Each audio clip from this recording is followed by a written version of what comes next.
Okay, over to Mal.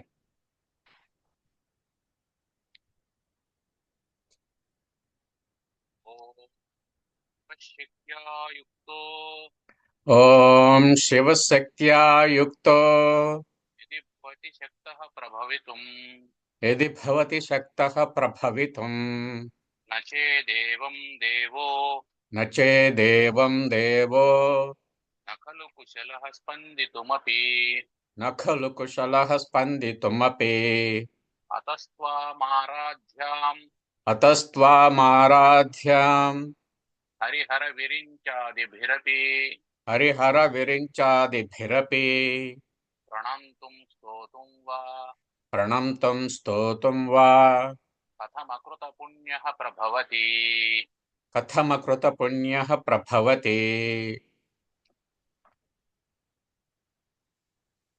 సర్వ వేదాంత సిద్ధాంత గోచరం सर्ववेदान्तसिद्धान्तगोचरम् తమగోచరం तमगोचरम् గోవిందం పరమానందం गोविन्दं परमानन्दम् సద్గురుం ప్రణతోస్మ్యహం. सद्गुरुं प्रणतोऽस्म्यहम्. 52 నుంచా? 52.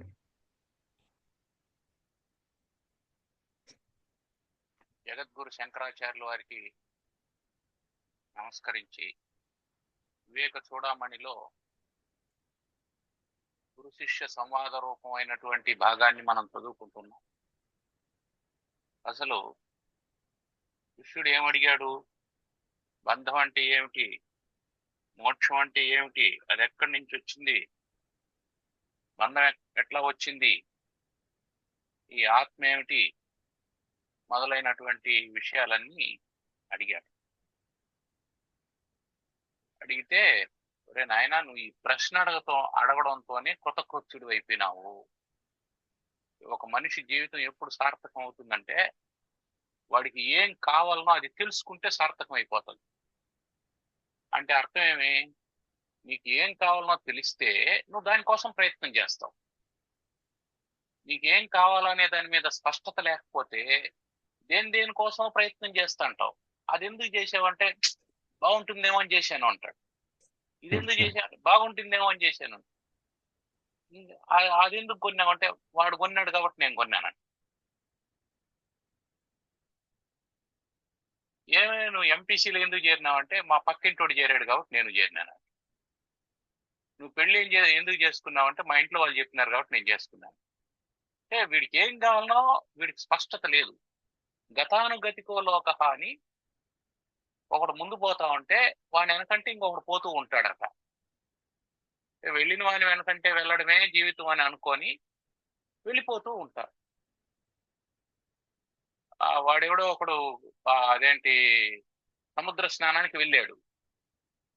వెళితే వానితో పాటు ఒక రాగి చెంబు తీసుకెళ్ళాడు. ఆ రాగి చెంబును ఎక్కడ పెట్టాలో అర్థం కాలేదు.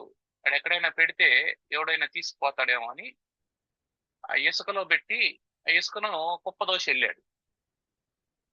సరే, ఇతను కుప్పదోసి స్నానానికి పోవడాన్ని ఒకడు చూశాడు. ఓహో, స్నానం చేసే ముందు ఈ విధంగా ఇసుకను కుప్పదోసి స్నానానికి వెళ్ళాలేమో అని వీడు ఇసుకను కుప్పదోస్తూ ఉన్నాడు. ఇంకొకడు వచ్చాడు. వస్తే, ఏమయ్యా ఎందుకు ఈ కుప్ప చేస్తాండవు అని అన్నాడు. అని అంటే వాడు చెప్పాడు, వాడు కూడా తెలివైనవాడు, వాడికి ఒక వ్యాఖ్యానం తెలుసు. ఇది శాస్త్రంలో చెప్పబడింది. పూర్వం రామేశ్వరంలో కూడా రాముడు సైకత లింగాన్ని ప్రతిష్ఠ చేసి సముద్ర స్నానం చేసినాడు. కాబట్టి సముద్ర స్నానం చేయాలంటే ముందు శివలింగాకృతితో ఇసుకను తొయ్యాలా అని వీడి వ్యాఖ్యానం వీడు చెప్పాడు. అంటే వీడికి ప్రవచనాలు వినే అలవాటు ఉంది. అందువల్ల వీడి వ్యాఖ్యానం వీడు చెప్పాడు. అది నిజమని వాడు అనుకున్నాడు. వాడు కూడా కుప్పదోశాడు. ఈలోపు ఇంకెవడో వచ్చాడు. వాడు దానికి 4 జోడించి చెప్పాడు. ఇట్లా చేస్తేనే పుణ్యం అంట, లేదంటే పాపం అంట. ఎవడైతే ఇసుక కుప్పదోయకుండా వెళ్ళి స్నానం చేస్తాడో వాడు రౌరవాది నరకాల పాలవుతాడని గరుడ పురాణంలో చెప్పింది అని చెప్పి అంటాడు. వాడు చదవలేదు, వీడు చదవలేదు, దాని అట్ట కూడా చూడలేదు ఇంతవరకు. సరే, ఇంకొకడు వచ్చాడు. వాడికి ఏం చెప్పాడంటే, అయినా పత్రం పుష్పం ఫలం తోయమన్నారు. ఈ విధంగా ఇసుక కుప్పదోసిన తర్వాత దానికి పూజ చేసి మళ్ళీ వెళ్ళాలరా అని చెప్పి వాడేదో చెప్పాడు.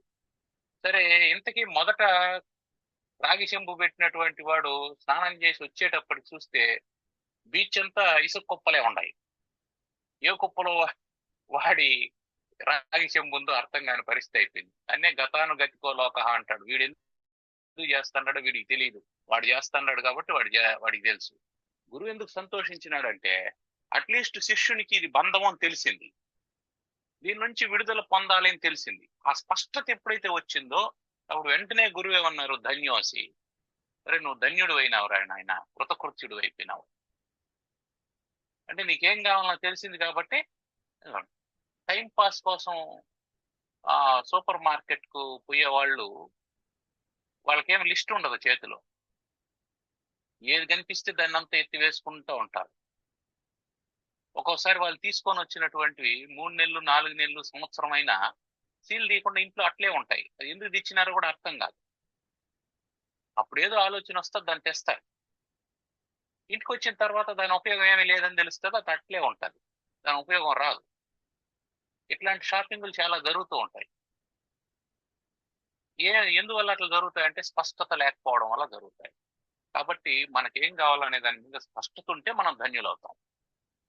అందుకని గురువు గారు ఏమన్నారు, నువ్వు ధన్యుడు అయినావు అని చెప్పి ఈ బంధాన్ని ఎలా నివారించుకోవాలి అనేటువంటి విషయాన్ని చెబుతూ మస్తకన్యస్త భారాదేహే మస్తకన్యస్తభారాదేః దుఃఖమన్యైర్నివార్యతే దుఃఖమన్యైర్నివార్యతే క్షుధాదికృత దుఃఖంతు క్షుధాదికృతదుఃఖంతు వినాశ్వేన న కేనచిత్. వినాశ్వేన న కేనచిత్. మస్తకన్యస్త భారాదేహే, మస్తకం మీద ఉన్నటువంటి భారాలు, తల మీద ఉన్నటువంటి బరువు, అన్యై నివార్యతే, ఎవడైనా దించేయగలడు. నెత్తిన బరువు పెట్టుకొని ఉండవు, నువ్వే కిందికి పడేసేయచ్చు. పడేస్తే పాడైపోతుంది అని అనుకుంటే ఎవరినైనా సహాయం అడిగి నాయన దీన్నట్టు దించు అంటే ఎవడైనా దించుతాడు, అసాధ్యం అవుతుంది. మస్తకన్యస్త భారాదేహే, దుఃఖం దానివల్ల కలిగినటువంటి కష్టాన్ని, అన్యై ఇతరుల చేత నివార్యతే, నివారింపబడుతుంది. ఆ కష్టం ఇతరులు ఎవరైనా సరే దాన్ని తీర్చగలరు. కానీ క్షుధాధికృత దుఃఖంతో, క్షుత్ అంటే ఆకలి, ఆకలి మొదలైనటువంటి వాటితో కలిగినటువంటి, అంటే ఆకలి, దప్పిక, రోగం మొదలైనటువంటివి, వాటి వల్ల కలిగినటువంటి కష్టాన్ని వినాశ్వేన నకేనచిత్, తాను కాకుండా ఇంకొకరి చేత అది నివారింపబడదు. అంటే అర్థం ఏంటి, మనకు ఆకలేస్తే మనమే భోంచేయాలి అని చెప్తున్నాం. కాబట్టి బంధం ఎవడు కనుక్కున్నావు, నీకు బంధం. కాబట్టి నీవే ప్రయత్నం చేయాలి నీ మోక్షానికి, ఇంకెవరో చేస్తే నీకు సాధ్యం కాదు. ఏమండి, భర్త చేస్తే భార్యకు ఏమన్నా పుణ్యం వస్తుందా? తల్లిదండ్రులు చేస్తే బిడ్డలకు వస్తుందా? అది సామూహిక ప్రారంభంలో ఉంటే వస్తుంది, అది వేరే విషయం. ఇక్కడ పాప పుణ్యాలు కాదు. మోక్షం, బంధము, ముక్తి అనేది మాత్రం ఎవడికి వాడే, ఎవడిది వాడికే. ఇంట్లో పండగ జరుగుతూ ఉంటుంది, అమ్మ రకరకాలైనటువంటి పిండి వంటలు చేస్తుంది, అందరూ ఆనందంగా తింటూ ఉంటారు. ఓ పిల్లోడు ఉంటాడు, 7 ఏళ్ళోడు 8 ఏళ్ళోడు, వాడికి ఏదో చిరాకు వస్తుంది, ఏదో అడుగుతాడు అమ్మని. అమ్మని అడిగితే నాకు తీరిక లేదురా, నేను పనుల్లో ఉన్నాను, పండగ కదా అని చెప్పి అంటుంది. దాంతో వాడికి కోపం వస్తుంది, అలుగుతాడు. అలిగి నేను అన్నం తిన్నబో అంటాడు. వాడికి ఇష్టం అనేసి రకరకాలైనటువంటి పిండి వంటలు కూడా చేసి ఉంటుంది అమ్మ, కానీ వాడు తినడు. వానికి ఇష్టమైన పిండి వంటలే అమ్మ కూడా చేసింది, ఇంకేదో చేయలేదని వాడు తినలేదు. ఇప్పుడు వాడి కోరిక తీరుతుందా? తీరదు. ప్రయోజనం ఏమైనా ఉందా? ఏమీ లేదు. కాబట్టి ఎవడి దుఃఖానికి వాడే కారణం. అంత పండుగ జరుగుతుంది, అన్ని రకాల పిండి వంటలు చేసినప్పుడు కూడా వాడు పస్తుండాడు, తినకుండా ఉండాడు అని అంటే అర్థం ఏంటి? హంగర్ స్ట్రైక్ చేస్తున్నాడు అంటే అర్థం ఏంటి? వాడి కర్మ, వాడి దుఃఖం, వాడి దుఃఖానికి కారణం వాడి బంధం, వాడి మనస్సు. నిజానికి వాడికి ఏమైనా గొడవ ఉంటే ఆ రోజు లక్షణంగా తినేసి మరుసటి రోజు మొదలు పెట్టుకోవచ్చు. రేపు చూద్దాం నీ సంగతి అనేసి అనుకోవచ్చు. ఆ రోజు లక్షణంగా తినచ్చు. కానీ మనస్సు అట్ట చేయదు. దీంట్లో ఒకటి ప్రారంధం ఒక ప్రేరణ కలగజేస్తూ ఉంటుంది, విచక్షణ ఒకటి లోపించిపోయి ఉంటుంది. ఆ కారణం చేత ఇవన్నీ కలుగుతూ ఉంటాయి. అందుకని ఏం చెప్తున్నారంటే గురువు గారు, తల మీద ఉండేటువంటి బరువునైనా ఎవరైనా దించుతారు, కానీ బంధం తల మీద ఉండే బరువు కాదు. ఇది గుర్తుపెట్టుకోవాలి. బంధం అనేది నీకు బయట ఉండేటువంటి బరువు కాదు, అది మనసులో ఉండేటువంటి బరువు అని చెప్పడానికి ఈ ప్రయత్నం అంతా. బంధం నీకు బయట వ్యక్తులతో ఉంది అని అనుకుంటున్నావు. ఇల్లు నాకో బంధం, భార్య నాకో బంధం, పిల్లలు నాకో బంధం, తల్లిదండ్రులు బంధం నువ్వు అనుకుంటున్నావు. కానీ వాళ్ళందరూ బయట ఉండేవాళ్ళు. నీకు సంబంధం లేకుండా ఇల్లు కూలిపోవచ్చు, ఇల్లు వదిలేయచ్చు, నువ్వు భార్య నీకంటే ముందు చనిపోవచ్చు, పిల్లల కంటే ముందు నువ్వు చనిపోవచ్చు, నీకంటే ముందు తల్లిదండ్రులు చనిపోతారు. అంటే బాహ్యమైనటువంటి బంధాలన్నీ పోయేటువంటివే. ఇది గుర్తుపెట్టుకో. బాహ్యంలో ఎక్కడ బంధము లేదు అని చెప్పడం కోసం. బాహ్యంలో బంధం లేదు, ఉన్నదంతా ఎక్కడుంది? లోపలుంది. ఆ లోపల ఉండేటువంటి బంధం అంతా లోపలే ఉంది అని చెప్పడం కోసం ఈ ఉదాహరణ చెప్తున్నారు గురువు గారు. అది గుర్తుపెట్టుకోవాలి. అందుకనే మస్తకన్యస్త భారం, తల మీద ఉండేటువంటి భారం ఏమిటి? అది బాహ్యమైనటువంటిది, దాన్ని ఎవడైనా దించేయచ్చు. క్షుధాధికృత దుఃఖం ఏమిటి? అది లోపల ఉండేటువంటిది. దీనికి నువ్వు తింటేనే. అన్నం ఎవడైనా వండొచ్చు, అన్నం ఎవడైనా పెట్టచ్చు, కానీ తినకపోతే నీకు ఆకలి తీరదు. అంటే ఏమర్థం? ఈ బాధ ఎక్కడుంది? బయట కాదు, లోపల ఉంది. అందువల్ల బంధం ఎక్కడుంది అంటే మనసులో ఉంది. నీ మనసులో ఉంది కాబట్టి నీ మనసును నువ్వే మోక్షం వైపుకు మరలించుకోవాలి. నీకు ఎప్పుడైతే బంధం ఉంది అని తెలిసిందో అప్పుడు నువ్వు కృతకృత్యుడు అయినావు. కృతకృత్యుడు అయినావు కాబట్టి గురువు దగ్గరికి చేరినావు. గురువు దగ్గరికి చేరినప్పుడు గురువు ఏం చెప్తున్నాడు? నేను తీసేస్తానని నీకు భరోసా ఇవ్వలేదు. ఇది గుర్తుపెట్టుకోవాలి. నీకెందుకు బాబు, నేను అంతా పోగొడతాను, నీకు మోక్షాన్ని నేను ఇస్తాను అనే భరోసా గురువు ఇవ్వలేదు. నిజమైనటువంటి గురువుల యొక్క లక్షణం ఇదే. ఆయన నీకు భరోసా ఇచ్చి నేనుండాను కదా, నీకెందుకు, నేను అన్ని చేస్తాను అనలేదు. నువ్వు చేసుకునేటువంటి నీకు పోతుంది. నేను చెప్తాను, నేనేం చేస్తాను, జస్ట్ మార్గం చెప్తాను. నేనేం చేస్తాను? అన్నం వండుకుండే విధానం చెప్తా. నువ్వు వండుకొని తినచ్చు. కష్టంగా ఉంది గురువు గారు అని అన్నావు అంటే వండుతా, నువ్వు వడ్డించుకొని తినచ్చు. కష్టంగా ఉంది గురువు గారు అని అంటే వడ్డిస్తా, తినచ్చు. నమలడం కూడా కష్టంగా ఉంది గురువు గారు అని అంటే దాన్ని జ్యూస్ చేసి ఇస్తా, నువ్వు తాగచ్చు. తాగడం కూడా కష్టంగా ఉంది గురువు గారు అని అన్నావు అనుకో, ఇక నిన్ను ఎవరూ ఉద్ధరించలేరు. అందుకనే ఉద్ధరే ఆత్మనాత్మానం, నిన్ను నువ్వు ఉద్ధరించుకోవాలి అనే దానికి వ్యాఖ్యానమే ఈ మాట. నిన్ను నువ్వు ఉద్ధరించుకోవాలనే దానికి వ్యాఖ్యానం ఏమిటంటే వినాశ్వేన నకే నచిత్. నీ ఆకలి నువ్వు తప్ప ఇంకోరు తీర్చలేరు. పైనుండే చెప్పు, విధించేస్తా. బయట ఉండే చెప్పు, కత్తిరించేస్తా. నీకు అదనంగా నీ శరీరంలో నుంచి ఏదో ఒక అవయవం కొంచెం అదనంగా పెరిగిందే చెప్పు, దాన్ని ఆపరేషన్ చేసి కత్తిరించేస్తాం.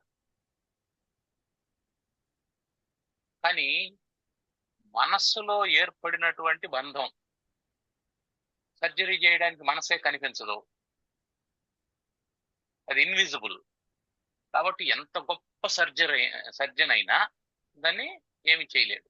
అదే నీకు శరీరానికి గాయం అయిందా, అవసరమైతే అతను కుట్లేయగలడు, లేదా ఒక కణితి పెరిగిందా దాన్ని కత్తిరించి తీసేయగలడు. ఎందుకు? అది విజిబుల్ కాబట్టి.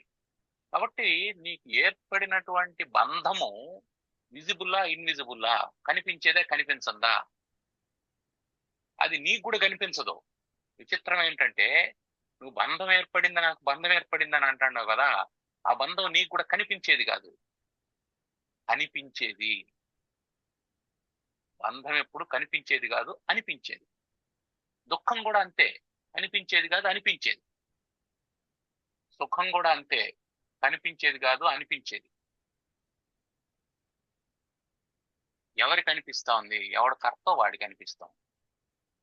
నీ కర్మకు నువ్వు కర్త, నీ బంధానికి నువ్వు కర్త, నీ దుఃఖానికి నువ్వు కర్త.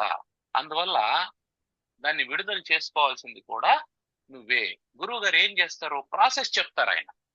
ఆయన ఇలా చేసుకో, ఇలా చేసుకొని, ఇదిగో దేని వల్ల నీకు బంధం వచ్చింది? మనసు వల్ల వచ్చింది. ఆ మనసు ఎక్కడుంది?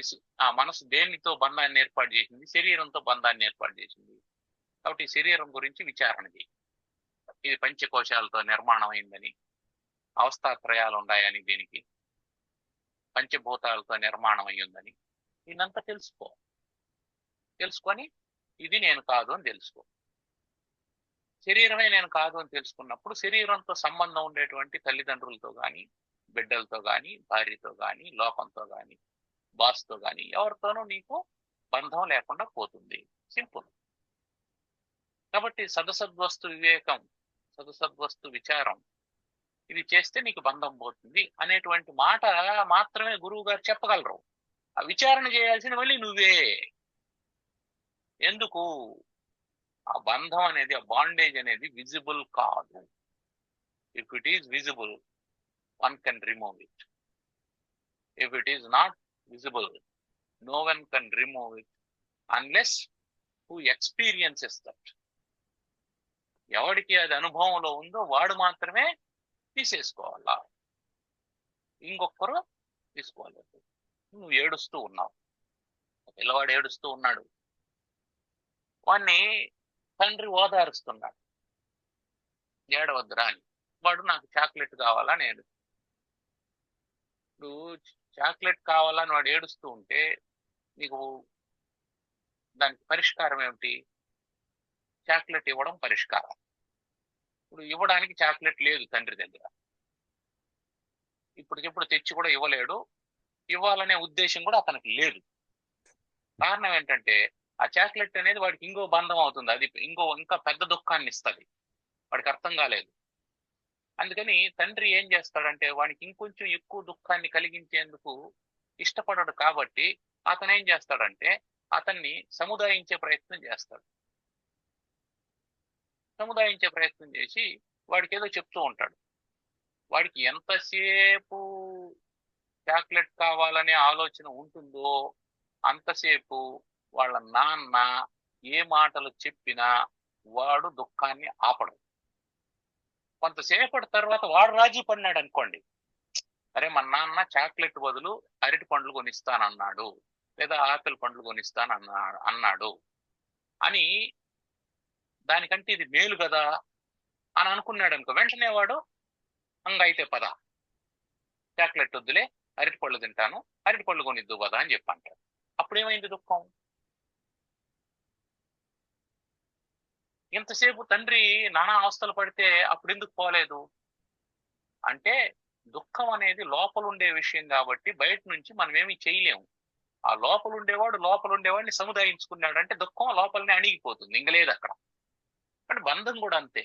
అందుకని బంధం యొక్క స్వరూపం ఏమిటి అని చెప్పడం కోసం ప్రయత్నం చేస్తున్నాడు. బంధం యొక్క స్వరూపం అర్థమైందంటే బంధాన్ని పోగొట్టుకుంటాం.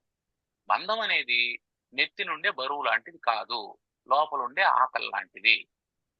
ఎప్పుడు నెత్తి నుండే బరువు లాంటిది కాదో బంధము, లోపలుండే ఆకలి లాంటిది అయిందో, ఆ ఆకలి లాంటి దాన్ని తీర్చుకోవాలంటే ఏం చేయాలా? ఎవడికి వాడు భోంచేయాలి. అందుకే చెప్తున్నాడు తర్వాత, పథ్యమౌషధ సేవాచ, పథ్యమౌషధ సేవాచ క్రియతే యేన రోగిణా, క్రియతే యేన రోగిణా, ఆరోగ్య సిద్ధిర్దృష్టాస్య, ఆరోగ్య సిద్ధిర్దృష్టాస్య, నాన్యానుష్ఠిత కర్మణా, నాన్యానుష్ఠిత కర్మణా. రోగిణ, ఒక రోగి ఉన్నాడు. రోగి అంటే ఆరోగ్యం సరిలేనటువంటి వాడు, స్వాస్థ్యము లేనటువంటి వాడు, శరీరం ఉండాల్సినటువంటి స్థితిలో ఉండకుండా పోతే దాన్ని అనారోగ్యం అని అంటాం. అట్లాంటి వాడికి వైద్యుడు ఏం చెప్తాడు? ఔషధము పథ్యము ఇస్తాడు. ఔషధం ఇస్తాడు, పథ్యం అంటే ఏది తినొచ్చు, ఏది తినకూడదు, ఏది చేయొచ్చు, ఏది చేయకూడదు అని చెప్తాడు. బాబు ఇది చన్నీళ్ళతో స్నానం చేయొద్దు, వేడి నీళ్ళు స్నానం చేయి, చల్లగా ఉండేటివి తినద్దు, వేడిగా ఉండేటివి తిను ఆ అనేసి ఏదో చెప్తాడు. వంకాయ తినద్దు, పచ్చిమిరపకాయ తినద్దు, బెల్లం తినద్దు, వేరుశెనగ గింజలు తినద్దు, ఇట్లాంటివి ఏవో చెప్పినాడని అనుకుందాం. పథ్యం, ఇది పథ్యం. మా మాత్రలు ఇచ్చి ఇవి రోజు 3 పూటల భోంచేసిన తర్వాత వేసుకో అని చెప్పి అన్నాడు. ఏన క్రియతే పథ్యం ఔషధ సేవాచ. ఎవడైతే ఈ ఔషధ సేవన చేస్తూ పథ్యం కూడా ఉంటాడో అస్య ఆరోగ్య సిద్ధి దృష్ట, వాడికి ఆరోగ్యం సిద్ధించడం కనిపిస్తూనే ఉంది. ఇది లోకంలో ఉన్నటువంటిది. నా అన్య అనుష్ఠిత కర్మణ, అన్య అనుష్ఠిత కర్మణ నా అన్య ఇతరులు అనుష్ఠానం చేసినటువంటి పాటించినటువంటి కర్మణ పనుల వల్ల నా అది సాధ్యం కాదు. నాకు రోగం ఉంటే నేను మందు తినాలి, నేను పథ్యం ఉండాలి. నేనంటే ఇష్టమని నువ్వు తిన్నావు అనుకో, అది నీకు ఇంకో కొత్త రోగాన్ని తెచ్చిపోతుంది. మురళికి ఆరోగ్యం బాగుండాలని నువ్వు కావాలంటే భగవంతునికి పూజ చేయొచ్చు, నా పేరున అర్చన చేయించవచ్చు, అభిషేకం చేయించవచ్చు, పొర్లు దండాలు పెట్టచ్చు, ఏమైనా చేయొచ్చు, అంతవరకు ఏమి ఇబ్బంది లేదు. కానీ మురళికి ఆరోగ్యం బాగుండాలా అని మురళికి ఏం జబ్బు వచ్చిందో తెలుసుకొని ఆ జబ్బుకు ఔషధాలేమో నువ్వు కనుక్కొని గూగుల్లో సెర్చ్ చేసి మురళికి గ్యాస్ట్రిక్ ట్రబుల్ ఉంది, గ్యాస్ట్రిక్ ట్రబుల్ పోవడానికి ఏమేమి టాబ్లెట్లు తినాలా అని సెర్చ్ చేసి రోజు నువ్వు ప్యాంటాప్రజోల్ వేసుకుంటా ఉన్నావు అనుకో, నాకేం ఆరోగ్యం రాదు. అందువల్ల నా అన్య అనుష్ఠిత కర్మణ, ఇతరులు అనుష్ఠానం చేసేటువంటి పనుల వల్ల నాకు ఆరోగ్యం సిద్ధించదు. కారణం ఏమిటి? అసలు ఆరోగ్యం అనేది నాకు సంబంధించినటువంటి విషయం, నాకు సంబంధించినటువంటి విషయం. ఇప్పుడు ఇక్కడ రోగం కనిపిస్తూ ఉంది కదండి, పోగొట్టచ్చు కదండి. ఇందాక మీరు చెప్పారు కదా, బంధం అనేది కనిపించదు కాబట్టి పోగొట్టలేరు, కనిపించేదాన్ని ఎవరైనా పోగొట్టగలరు. ఇప్పుడు రోగం కనిపిస్తుంది కదండి. అవును, రోగం కనిపిస్తుంది, పోగొట్టడానికే వైద్యం చేస్తున్నాడు. ఎవరికి చేస్తున్నాడు? నీకే చేస్తున్నాడు. ఇక్కడ నువ్వేం చేయాలా? పథ్యం ఔషధ సేవాచ, ఈ రెండు నువ్వు చేసుకోవాలా. పథ్యం ఏమేం చేయాలా అనేది వైద్యులు చెప్తారు. ఔషధం ఏమేం తీసుకోవాలా, ఏ మోతాదులో తీసుకోవాలా, ఎప్పుడెప్పుడు తీసుకోవాలా, భోజనానికి ముందర ఏం తీసుకోవాలా, భోజనం తర్వాత ఏం తీసుకోవాలా, ఎంత మోతాదులో తీసుకుంటే బాగుంటుంది, దాన్ని తీసుకున్న వెంటనే ఏం తినాలి, దానికి అనుపానం ఏమిటి, తినకూడదు ఏమిటి, ఇవన్నీ వైద్యుడు చెబుతాడు. కానీ అనుష్ఠానం చేయాల్సింది నువ్వే. రోగి అనుష్ఠానం చేయాలి. అనుష్ఠానం చేస్తే రోగం పోతుంది. ఆరోగ్య సిద్ధి, ఆరోగ్య సిద్ధి కలుగుతుంది. కాబట్టి ఇక్కడ ఏమేం చెప్తున్నాడు? తల మీద ఉండేటువంటి బరువును వేరే వాళ్ళు సులభంగా దించగలరు, కానీ నీ ఆకలిని వేరే వాళ్ళు తీర్చలేరు. నీ ఆకలి కోసం నువ్వే భోంచేసినట్టు, నీ రోగం కోసం నువ్వే పథ్యం ఉండి ఔషధాన్ని సేవించినట్లు, నీ బంధం కోసం నువ్వే అనుష్ఠానం చేసుకోవాలి అని చెప్తుంది. ఈ రెండు ఉదాహరణల ద్వారా మనకు చెప్పదలుచుకున్నటువంటి విషయం ఏమిటంటే, బంధము అనేది బాహ్య వస్తువులకు సంబంధించినది కాదు. అంటే దీని అర్థం ఏంటి? ఇంకొకటి కూడా మనకు ఇందులో స్ఫురించేటువంటి విషయం ఏమిటి అంటే, నేను ఈ సంసారాన్ని అంతా వదిలేసి ఏ హిమాలయాలకు వెళ్ళి తపస్సు చేసుకుంటాను అని చెప్పని వెళ్ళిపోతున్నావు నాయనా. నువ్వు అక్కడికి పోయిన తర్వాత కూడా నీ మనసులో నీ భార్య గుర్తొచ్చి ఆ మంచు కొండలనంతా చూసేటప్పటికి ఇక్కడికి మా ఆవిడని దొడుక్కొని వచ్చుంటే ఆవిడ కూడా ఎంజాయ్ చేసి ఉంటుంది, మా పిల్లల్ని తెచ్చుకొని వచ్చుంటే మంచులో వాళ్ళు ఆడుకొని ఉంటారు అని చెప్పి అనుకొని, అయితే మా ఆవుని తీసుకొని వచ్చుంటే మాత్రం ఇక్కడ గడ్డి దొరికొండదు అని అనుకొని ఇట్లా అనుకుంటున్నావు అనుకో, ఇప్పుడు ఇల్లు ఎక్కడుంది, ఆవు ఎక్కడుంది, పెళ్ళాం ఎక్కడుంది, పిల్లలు ఎక్కడుండారు, అందరూ నీతోనే ఉండారు నాయన పిచ్చి సన్నాసి. అందరినీ నువ్వు హిమాలయాలకు తెచ్చుకున్నావు, నువ్వు తేలేదని అనుకుంటున్నావు, కానీ అందరినీ మోసుకొని వచ్చావు. కాకపోతే దే ఆర్ ఇన్విజిబుల్, వాళ్ళు కనిపించడం లేదు. అప్పుడు బంధం ఉందా నీకు లేదా అంటే ఉంది. అందుకని నువ్వు ఇక్కడ వదిలేసి నేను వెళ్ళిపోతాను, ఇప్పుడు బంధాలన్నీ నాకు తెగిపోయినాయి అని అనుకుంటున్నావు. బంధం అనేది బాహ్యంలో ఉండేది కాదు, అంతరంగంలో ఉండేది. అక్కడికి పోయిన తర్వాత కూడా నువ్వు భార్య గురించి ఆలోచన చేస్తాండావు కానీ భగవంతుని గురించి ఆలోచన చేయడం లేదు. కాబట్టి నీకు బంధం అక్కడ కూడా పోదు అని చెప్పడం కోసం చెప్తున్నారు. ఇంకో విషయం ఏంటంటే నువ్వు ఎక్కడికన్నా పో, పాంచభౌతికమైనటువంటి ప్రపంచమే నీ చుట్టూ ఉంటుంది. దేన్ని వదిలేస్తావు? భూమిని వదిలేస్తావా? గాలిని వదిలేస్తావా? నిప్పును వదిలేస్తావా? నీరును వదిలేస్తావా? ఆకాశాన్ని వదిలేస్తావా? దేన్ని వదిలేసినావు? నువ్వు వదిలేస్తే పోయేది కాదు ఇది. నువ్వు వదలడానికి ఏం వదలాలా? నీ ప్రాణోత్క్రమణ వరకు, నీ ప్రాణం పోయేంత వరకు నీకు పంచభూతాలతో సంబంధం ఉంటుంది. ఆ పంచభూతాలతో సంబంధమైనటువంటి పంచభూత నిర్మాణమైనటువంటి ఆ శరీరం అనే ఇంట్లో నువ్వు ఉన్నావు. ఆ ఇంటిని విడిచిపెట్టి వెళ్ళేంత వరకు ఎక్కడికి పోయినా ఇది ఉంటది. ఇదేంటంటే ఆ కంటైనర్ హౌస్ లాంటిది శరీరం. ఇక్కడ ప్రాజెక్ట్ జరుగుతోంది, దాన్ని ఏం చేస్తాడు? ఆ కంటైనర్ తీసుకొని వచ్చి ఇక్కడ పెట్టుకున్నాడు, ఈ ఊర్లో పెట్టుకున్నాడు. దాంట్లో వంట చేసుకుంటాడు, దాంట్లోనే బాత్రూమ్ ఉంటుంది, దానిపైన వాటర్ ట్యాంక్ ఉంటుంది, దాన్ని నింపుకుంటాడు. ఇక్కడ వ్యవహారం అంతా నడుస్తుంటుంది, దాంట్లోనే బెడ్రూమ్ ఉంటుంది, దాంట్లోనే పడుకుంటాడు, దాంట్లోనే టీవీ ఉంటుంది, చూస్తాడు. అయిపోయింది, ఇక్కడ ప్రాజెక్ట్ అయిపోయింది. ఇప్పుడు ఏం చేస్తాడు? మొత్తం కంటైనర్ ని ఇంకో బండిలో షిఫ్ట్ చేసుకొని నెక్స్ట్ సిటీలో ఎక్కడో ప్రాజెక్ట్ స్టార్ట్ అయిన తోట అక్కడ ఎత్తుకొని కంటైనర్ పెట్టుకుంటాడు. So you are dwelling in the container made with panchabhutas.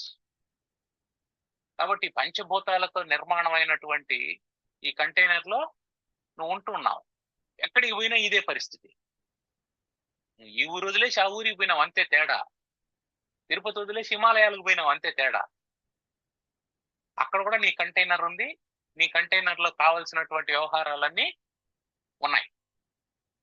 అందువల్ల నువ్వు ఎంత దూరం పోయినా నీకు బంధం పోదు. అందువల్ల తిరిగేదంతా ఆపేసి ఆ బంధానికి మూల కారణం ఏమిటో తెలుసుకో. బంధం ఉందని అర్థమైంది కదా, కోనామ బంధ అని అడిగావు కదా, బంధం అంటే ఏమిటి అని అడిగావు కదా. సో దాన్ని బట్టి ఏం అర్థమైంది? నీకు బంధం ఉందని అర్థమైంది. ఇప్పుడు బంధం యొక్క లక్షణాలు చెప్తున్నాడు. బంధం బాహ్యంగా కనిపించేది కాదు, అంతరంగంలో ఉండేటువంటిది. అది పోవాలి అని అంటే ఏం చేయాలా? పోవాలి అని అంటే ఖచ్చితంగా నువ్వు చేయాల్సినటువంటి పని ఏమిటి? పథ్యం ఉండాలా, ఔషధాన్ని సేవించాలా. ఔషధాన్ని సేవించాలా అంటే అర్థం ఏమిటి? సాధన చేయాలా. పథ్యం ఉండాలంటే అర్థం ఏమిటి? గురువు గారు చెప్పినటువంటి నియమాలను పాటించాలా. నియమాలను పాటిస్తూ సాధన చేయాలా. అది పథ్యానికి ఔషధానికి ఉండే లింకు. ఔషధం అంటే రెగ్యులర్ గా నువ్వు గుళికలు వేసుకోవడం. అంటే నీ మనస్సుకు నిలకడ రప్పించడం కోసం, నీ మనసులో ఉండేటువంటి మాలిన్యాలను, దోషాలను పోగొట్టుకోవడం కోసం. మనం చెప్పుకున్నాం అంతఃకరణానికి 3 దోషాలు ఉంటాయి: మల దోషం, విక్షేప దోషం, ఆవరణ దోషం అని.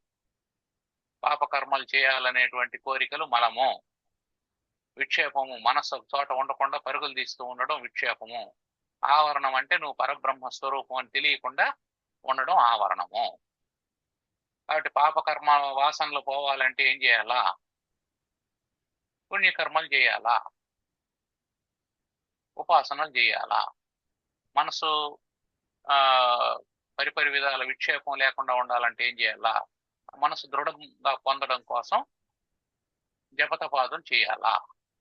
ఆవరణ దోషం పోవాలంటే ఏం చేయాలా? గురువు గారి దగ్గరికి వెళ్ళి శ్రవణం చేయాలా. మరి ఆ విషయాన్నే పథ్యము ఔషధ సేవ అని చెప్తుంది. పథ్యం ఏమిటి? గురువుగారు ఏం చెప్పారో దాన్ని ఆచరించడం. ఔషధం ఏమిటి? మనస్సు శుభ్రపడడం కోసం ఉపాసనాది కార్యక్రమాలు చేయడం. ఈ రెండు చేయడం వల్ల ఏమవుతుందంటే మనస్సు శుభ్రం అవుతుంది. శుభ్రమైనప్పుడు మార్గం సుగమం అవుతుంది. ఇక్కడ పథ్యం అనేది బయట నుంచి ఏం చేస్తావు? చెడును లోపలికి పోకుండా అడ్డుకునేది పథ్యం. నీ శరీరానికి ఏది చెడు చేస్తుందో దాన్ని లోపలికి పోనీయకుండా అడ్డుకుంటున్నావు. ఔషధం ఏంటి? లోపల ఉన్నటువంటి చెడును హరించేది ఔషధం. లోపల ఉన్నటువంటి చెడును తీసేయాలా, బయట ఉన్నటువంటి చెడు లోపలికి పోకూడదు. ఈ ప్రయత్నం మనం చేస్తున్నాం. అది పథ్యము ఔషధ సేవ అంటే. ఇక్కడ ఏం చేస్తాం? జపతపాదులు చేయడం వల్ల ఏమవుతుంది? అంతఃకరణం శుద్ధి కలుగుతుంది. ఉపాసన మొదలైనటువంటి దాని వల్ల మనసు ఏకాగ్రం అవుతుంది, శుద్ధి కలుగుతుంది. పథ్యం ఏమిటి? బయట ఉండేటువంటి చెత్త చెదారమైనటువంటి విషయాలని లోపలికి పోనీయకుండా యమనియమాసన ప్రాణాయామ ప్రత్యాహారాలు వాటి ద్వారా బాహ్య శుద్ధిని చేసుకుంటాం. ధ్యాన ధారణల ద్వారా అంతఃశుద్ధిని చేసుకుంటాం. కాబట్టి పథ్యము బాహ్యం నుంచి ఏ విధమైనటువంటి దోషాలు లోపలికి పోకుండా కాపాడేటువంటిది పథ్యం. ఔషధం అంటే లోపల ఉండేటువంటి దోషాన్ని పోగొట్టేది. లోపల ఉండేటువంటి దోషం పోయింది, బయట నుంచి దోషం రాలేదు, అప్పుడు శుభ్రమైంది కదా. అది ఇక్కడ చెప్తున్నది. కాబట్టి రోగి అనేటువంటి వాడు ఏ విధంగా అయితే బయట రోగకారకమైనటువంటి అంశాలను లోపలికి పోనీయకుండా ఒక జాగ్రత్త తీసుకుంటూ లోపల ఉన్నటువంటి రోగకారకమైనటువంటి అంశాలను పోగొట్టుకునే ప్రయత్నం చేస్తాడో, అదే విధంగా బంధానికి కారణమైనటువంటి విషయాలను లోపలికి పోనీయకుండా లోపల ఉన్నటువంటి బంధాన్ని తొలగించుకోవాలి. ఇది ఎవడికి వాడు చేసుకోవాలి. ఎవడికి వాడు చేసుకోవాలి. ఈ ఎవడికి వాడు చేసుకోవాలనే మాట ఎందుకు చెప్పినారు అంటే, మనకు అంతకు ముందు శ్లోకంలో నువ్వు ధన్యోసి కృతకృత్యోసి అని చెప్పి అంటూ గురువు గారు మొదట చెప్తూ, నాయనా నువ్వు ధన్యుడు అయినావు, కృతకృత్యుడు అయినావు అని చెప్తూ భావితం తే కులం త్వయా అని చెప్పాను. నీ కులం ధన్యమైంది అని ఒక మాట అన్నాడు. అంటే ఇప్పుడేమనుకుంటారు జనం అంతా, మన వంశంలో ఒక సన్యాసి ఉన్నాడంటే మనం అందరం మోక్షాన్ని పొందుతామని అనుకుంటాం. అనుకునే అవకాశం ఉంది కదా. కాబట్టి మా ఇంట్లో మా నాన్న పూజ చేస్తాడండి, మేమెవరు చేయాల్సిన అవసరం లేదు కదా. అట్లా అనుకుంటారని, మా ఇంట్లో మా ఆవిడ పూజ చేస్తుంది కాబట్టి నేను పూజ చేయాల్సిన అవసరం లేదు, మా నాయన ధ్యానం చేస్తాడు కాబట్టి నేను ధ్యానం చేయాల్సిన అవసరం లేదు, నా కొడుకు ఉపవాసం ఉంటాడు కాబట్టి నేను ఉపవాసం ఉండాల్సిన అవసరం లేదు. ఎవరో ఒకరు చేస్తున్నాం కదా. గురువు గారే చెప్పారు కదా, పావితం తే కులంతో అనేసి.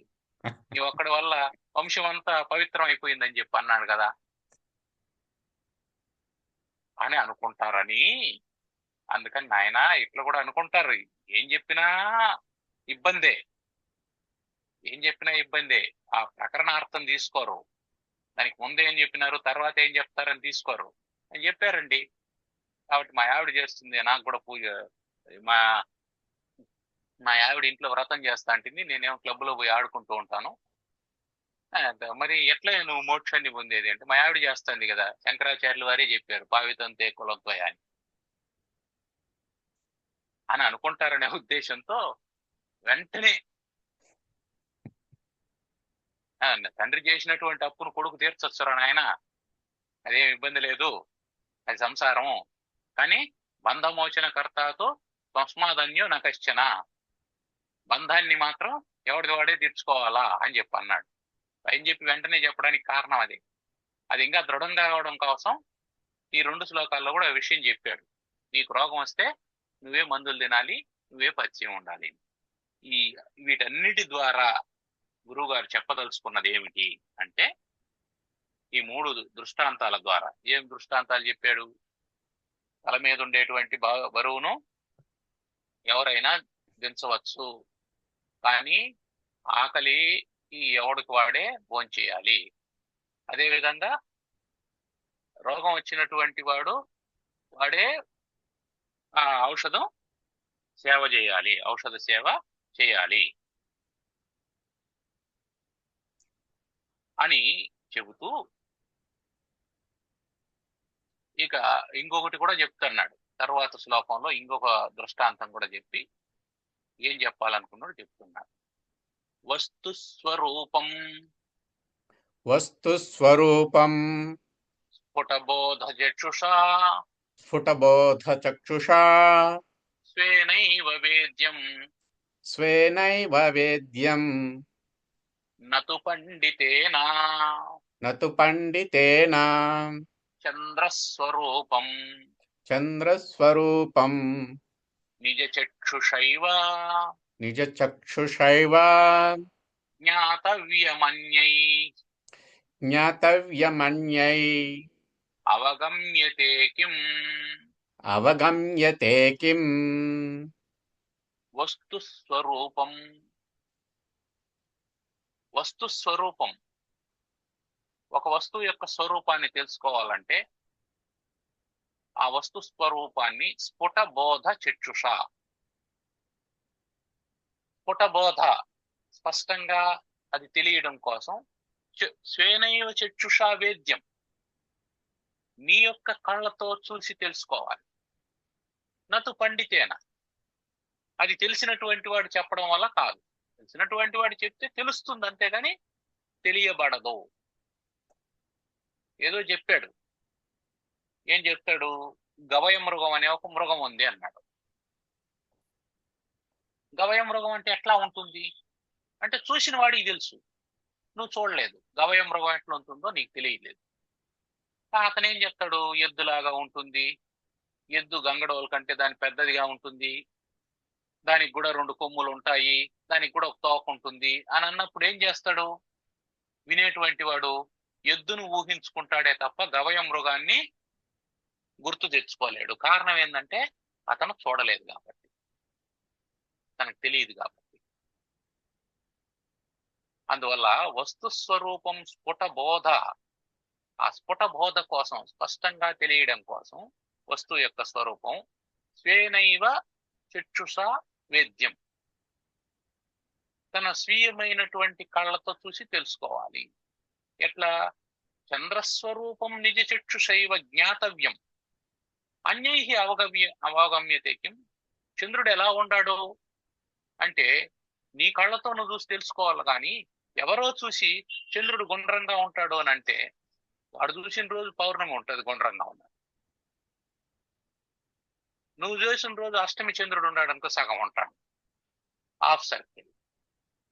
పొరపాటున విధియో తదియో ఉందనుకో రేఖా మాత్రంగా ఉంటాడు. అప్పుడు అతను చెప్పినటువంటి వాక్యం మీద నీకు విశ్వాసం కలుగుతుందా? నువ్వేమో గుండ్రంగా ఉంటా అన్నావు, అతనేమో హాఫ్ సర్కిల్లో ఉన్నాడు, కాబట్టి నువ్వు చెప్పిన తప్పు అని అనుకుంటాడు. అంటే బోధ చేసేటువంటి వాడు స్ఫుట బోధ అని అందుకే అన్నాడు. స్పష్టంగా బోధించాల, చంద్రుడు గుండ్రంగా ఉంటాడని చెప్పి ఆపేయకూడదు. ఆయన పౌర్ణమి నాటికి మాత్రమే చంద్రుడు గుండ్రంగా కనిపిస్తాడని చెప్పాల. మిగతాటప్పుడు ఇదిగో ఈ విధంగా ఉంటాడు, ఈ విధంగా ఉంటాడు అని చెప్తే అదేమవుతుంది, స్ఫుట బోధ అవుతుంది. అంటే సగం చెప్పడం. ఎందుకు సగం చెప్తాడంటే వాడికి తెలిసిందంతే, వాడు పౌర్ణమి రోజు మాత్రమే చంద్రుడిని చూసి ఉంటాడు కాబట్టి చంద్రుడు గుండ్రంగా ఉండును అయిపోయింది. వాడి శిష్యుడికి ఏం చెప్తాడు, చంద్రుడు గుండ్రంగా ఉంటాడు అని చెప్తాడు.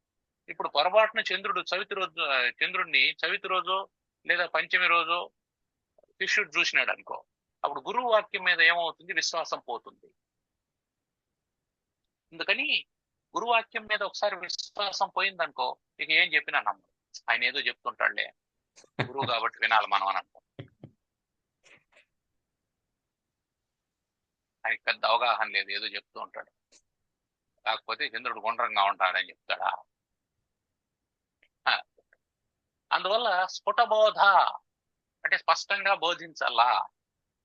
ఆ స్పష్టంగా బోధించడం అనేది ఎంత స్పష్టంగా పండితుడైనటువంటి వాడు చెప్పినా నీకు అవగాహన రాదు. ఎందుకు పండితుడు అని చెప్పి అన్నాడు అంటే, పండితుడు అంటే శబ్ద జ్ఞానం బాగా కలిగినటువంటి వాడు.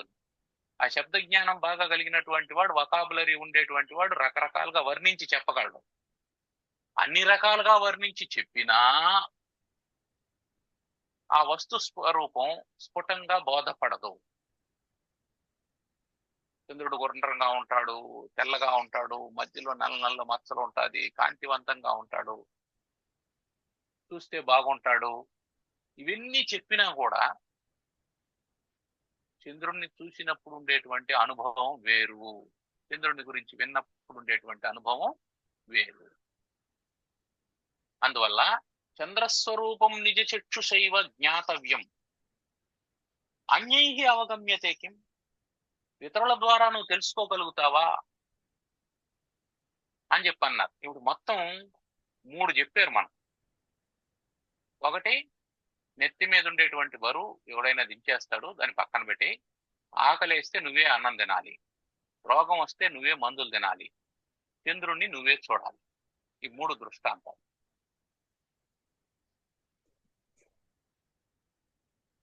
కాబట్టి ఆకలి, రోగము, తర్వాత దృష్టి, మూడింటిని చెప్పారు. ఈ మూడింటి ద్వారా రోగపీడితుడైనటువంటి వాడు ఏ విధంగా ఔషధాన్ని సేవించి పథ్యాన్ని పొంది వాడు రోగాన్ని పోగొట్టుకుంటాడో, ఆకలిగా ఉన్నటువంటి వాడు ఏ విధంగా భోంచేసి ఆకలిని పోగొట్టుకుంటాడో, చంద్రుణ్ణి చూడాలనుకున్నటువంటి వాడు కళ్ళకు గంతలు తీసి చంద్రుణ్ణి దర్శించుకొని ఏ విధంగా తెలుసుకుంటాడో, ఆ విధంగా బంధానికి సంబంధించినటువంటి దుఃఖాన్ని పోగొట్టుకోవడానికి నీకు నువ్వే ప్రయత్నం చేసుకోవాలి. అప్పుడు వస్తు స్వరూపం స్ఫుట బోధ, వస్తువు యొక్క స్వరూపం స్వయంగా తెలుస్తుంది. ఇప్పుడు ఇక్కడ ఏమిటంటే, నీకు బంధం ఉంది అని అనుకుంటున్నావు. నాకు బంధం ఉంది అంటే ఆ బంధం ఏమిటి అనేది నీకు తప్ప ఇంకొకరికి తెలియదు. బంధం దేని వల్ల బంధం ఏర్పడింది. సాధారణంగా ఏమనుకుంటారంటే, దుఃఖంతో డల్గా ఉన్నాడు అంటే ఏమన్నా ఇబ్బంది కలిగిందామో అని. మనల్ని అడిగే వాళ్ళు కూడా, ఏం మురళి డల్గా కనిపిస్తున్నావు, ఏమన్నా ఆరోగ్యం ఏమైనా ఇబ్బందా? లేదు. ఇంట్లో ఏమైనా ప్రాబ్లమ్సా? లేవు. డబ్బు ఏమైనా కావాలన్నా? లేదు. ఇంకేం కావాలబ్బా, ఎందుకు డల్గా ఉండవు? ఏం లేదు. ఏమీ లేకపోతే ఎందుకు డల్గా ఉండవు? ఈ సంభాషణ నడుస్తూ ఉంటుంది సహజంగానే. ఏమి లేకపోతే నువ్వు ఆనందంగా ఉండాలి కదా, ఎందుకు డల్గా ఉండవు? ఏమీ లేకపోవడం ఏమిటి? ఏమీ లేకపోవడం ఏంటి? ఉంది. దాన్ని ఎలా చెప్పాలో తెలియడం. బంధం ఉంది, అందువల్లనే దుఃఖం ఉంది. బంధం ఉంది, అందువల్ల దుఃఖం ఉంది. ఎవరైనా ఏమన్నా అన్నారా? మురళీరెడ్డి ఏమన్నా తిట్టాడా నిన్ను, ఎందుకు డల్గా కనిపిస్తుంది? ఎవరైనా ఏమన్నా అన్నారా? లేదు. మరి ఎందుకు డల్గా ఉండవు? ఏమో తెలియదు. ఎందుకంటే ఆ బంధ స్వరూపం ఒక్కొక్కసారి ఎట్లుంటుందంటే, బంధితుడైనటువంటి వాడికి అర్థం కాని పరిస్థితిలో ఉంటాడు వాడే. అటువంటిది బాహ్యంలో ఉండేవాడికి ఎలా అర్థం అవుతుంది? అందువల్ల నీ బంధం యొక్క స్వరూపాన్ని, ఆ బంధం యొక్క వస్తు స్వరూపాన్ని, బంధం అనేది వస్తువు అనుకుంటే దాని యొక్క స్వరూపాన్ని స్ఫుటబోధ, ముందుగా దాని గురించి తెలుసుకో. నువ్వు మోక్షాన్ని గురించి, శాస్త్రాన్ని గురించి దానంత తర్వాత తెలుసుకుందు. నీకు దుఃఖం ఎందుకు వచ్చిందో దాని గురించి ముందు తెలుసుకో. అది నువ్వే తెలుసుకోవాలా. నీకు దుఃఖం ఎలా వచ్చింది నేను చెప్పడం కరెక్ట్ కాదు. నేనేం చెప్తాను, నీకు భార్య వల్ల దుఃఖం వచ్చింది అని చెప్తాను. నీ భార్య ఎంత అనుకూలమైతో నాకెట తెలుసు? ఏమంటే నా అనుభవం ఒక రకంగా ఉంటుంది. వల్ల పెళ్ళైతే దుఃఖమేనండి అని చెప్పి నేను అంటాను. ఎందుకు? నాకు పెళ్ళైతే దుఃఖం వచ్చింది. ఏమో నీ భార్య అనుకూలవతిగా ఉంటే, నువ్వు ఆనందంగా ఉంటే అది నీకెట్లా వర్తిస్తుంది? కాదు కదా. కాబట్టి నీ బంధ స్వరూపాన్ని నువ్వు తెలుసుకోవాలి. నీకు అదంతా బంధం కాకపోవచ్చు. అసలు బంధాన్ని ఎలా విడిపించుకోవాలనేది కూడా బంధం కావచ్చు నీకు. నీకు బంధం వల్ల సమస్య లేదు, బంధం నుంచి ఎలా విడుదల కావాలనే దాని మీదనే సమస్య కూడా ఉండదు. నీకు ఇంట్లో భార్య పిల్లలు అనుకూలంగా ఉన్నారు, చక్కని గృహం ఉంది, కావాల్సినటువంటి వాహనాలు ఉన్నాయి, వస్తువులు ఉన్నాయి, ఆదాయం ఉంది, ఇబ్బంది లేదు, కానీ డల్గా ఉండవు. నేనేమనుకుంటా, నా డల్నెస్ ఎందుకు వచ్చింది, నాకు అన్నీ ఉన్నాయి, వాహనం లేదు, అందువల్ల ఇచ్చి ఎక్కడికైనా పోవాలంటే ఇబ్బందిగా ఉంది అని నేను డల్గా ఉంటాను. కాబట్టి నేనేమంటానంటే దుఃఖానికి కారణం వాహనం లేకపోవడమే నేనండి. మరి వాహనం అన్న నువ్వు కూడా దుఃఖంతోనే కదా ఉన్నావు. అది ఎవడి దుఃఖ స్వరూపాన్ని వాడు తెలుసుకోవాలా. ఉపదేక్షంతితే జ్ఞానం జ్ఞానినః తత్వదర్శినః అనే చోట భగవద్గీతలో ఉపదేక్షంతితే జ్ఞానం, ఎవరు జ్ఞానులైనటువంటి వాళ్ళు, తత్వదర్శనం చేసినటువంటి వాళ్ళు నీకు జ్ఞానాన్ని బోధిస్తారు. ఉపదేక్షంతితే జ్ఞానం. ఈ తే పక్కన ఒక అవగ్రహం పెట్టామంటే ఉపదేక్షంతి తే అజ్ఞానం, నీ అజ్ఞానం ఏమిటో వాళ్ళు తెలియజేస్తారు. నీకు జ్ఞానం గురించి ముందుగా తెలియాలన్నా అజ్ఞానం గురించి ముందుగా తెలియాలన్నా? నీకు అజ్ఞానం గురించి ముందు తెలియాలి.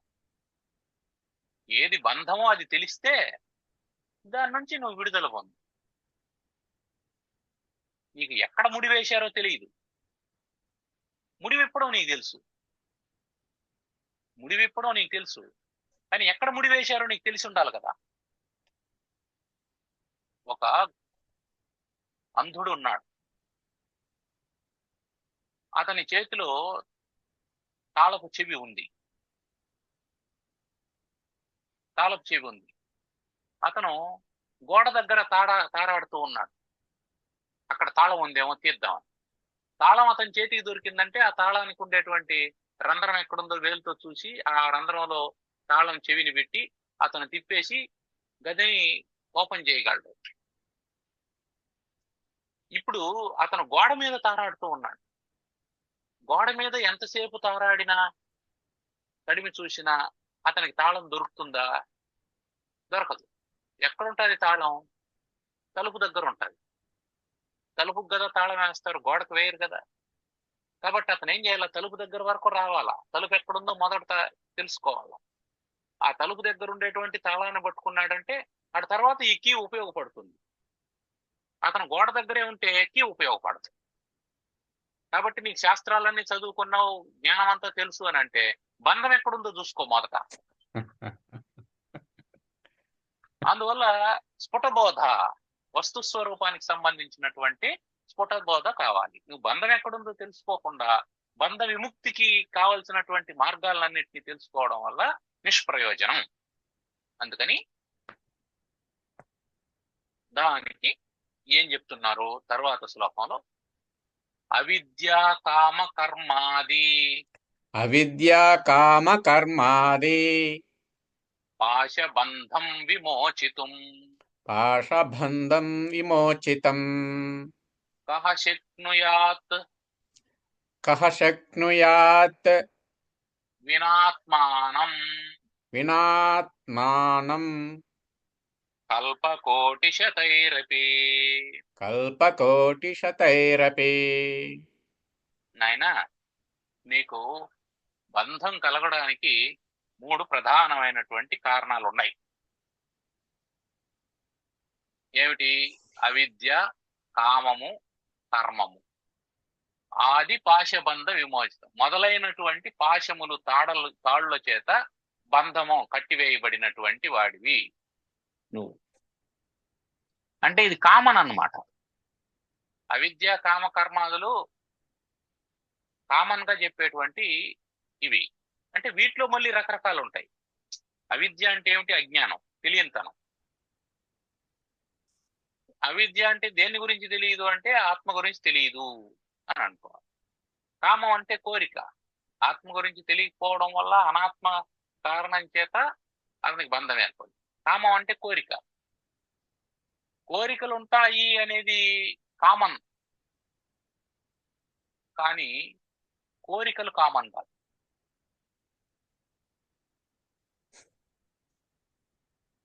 ఇది గుర్తుపెట్టుకోవాలి మనం. కోరికలు కామన్ కాదు కాబట్టి ఎవడికి వాడు వైద్యం చేసుకోవాలి. రోగం ఉందనే తెలుసు, కానీ అందరు రోగం ఒకటి కాదు. ఒకడు కార్డియాలజిస్ట్ దగ్గరికి వెళ్ళాలి, ఒకడు డెంటిస్ట్ దగ్గరికి వెళ్ళాలి, ఒకడు ఈఎన్టీ దగ్గరికి వెళ్ళాలి. ముగ్గురు రోగులే. కాబట్టి అవిద్య కామ కర్మాదులు. కర్మం అంటే సుకృతాలు దుష్కృతాలు. సుకృతాలు కామన్, దుష్కృతాలు కామన్. పాపము సహజం, పాపము అందరికీ ఉండేటువంటిదే, పుణ్యము అందరికీ ఉండేటువంటిది. ఏం చేస్తే వచ్చిన పుణ్యమో ఏం చేస్తే వచ్చిన పాపం అది కామన్ కాదు.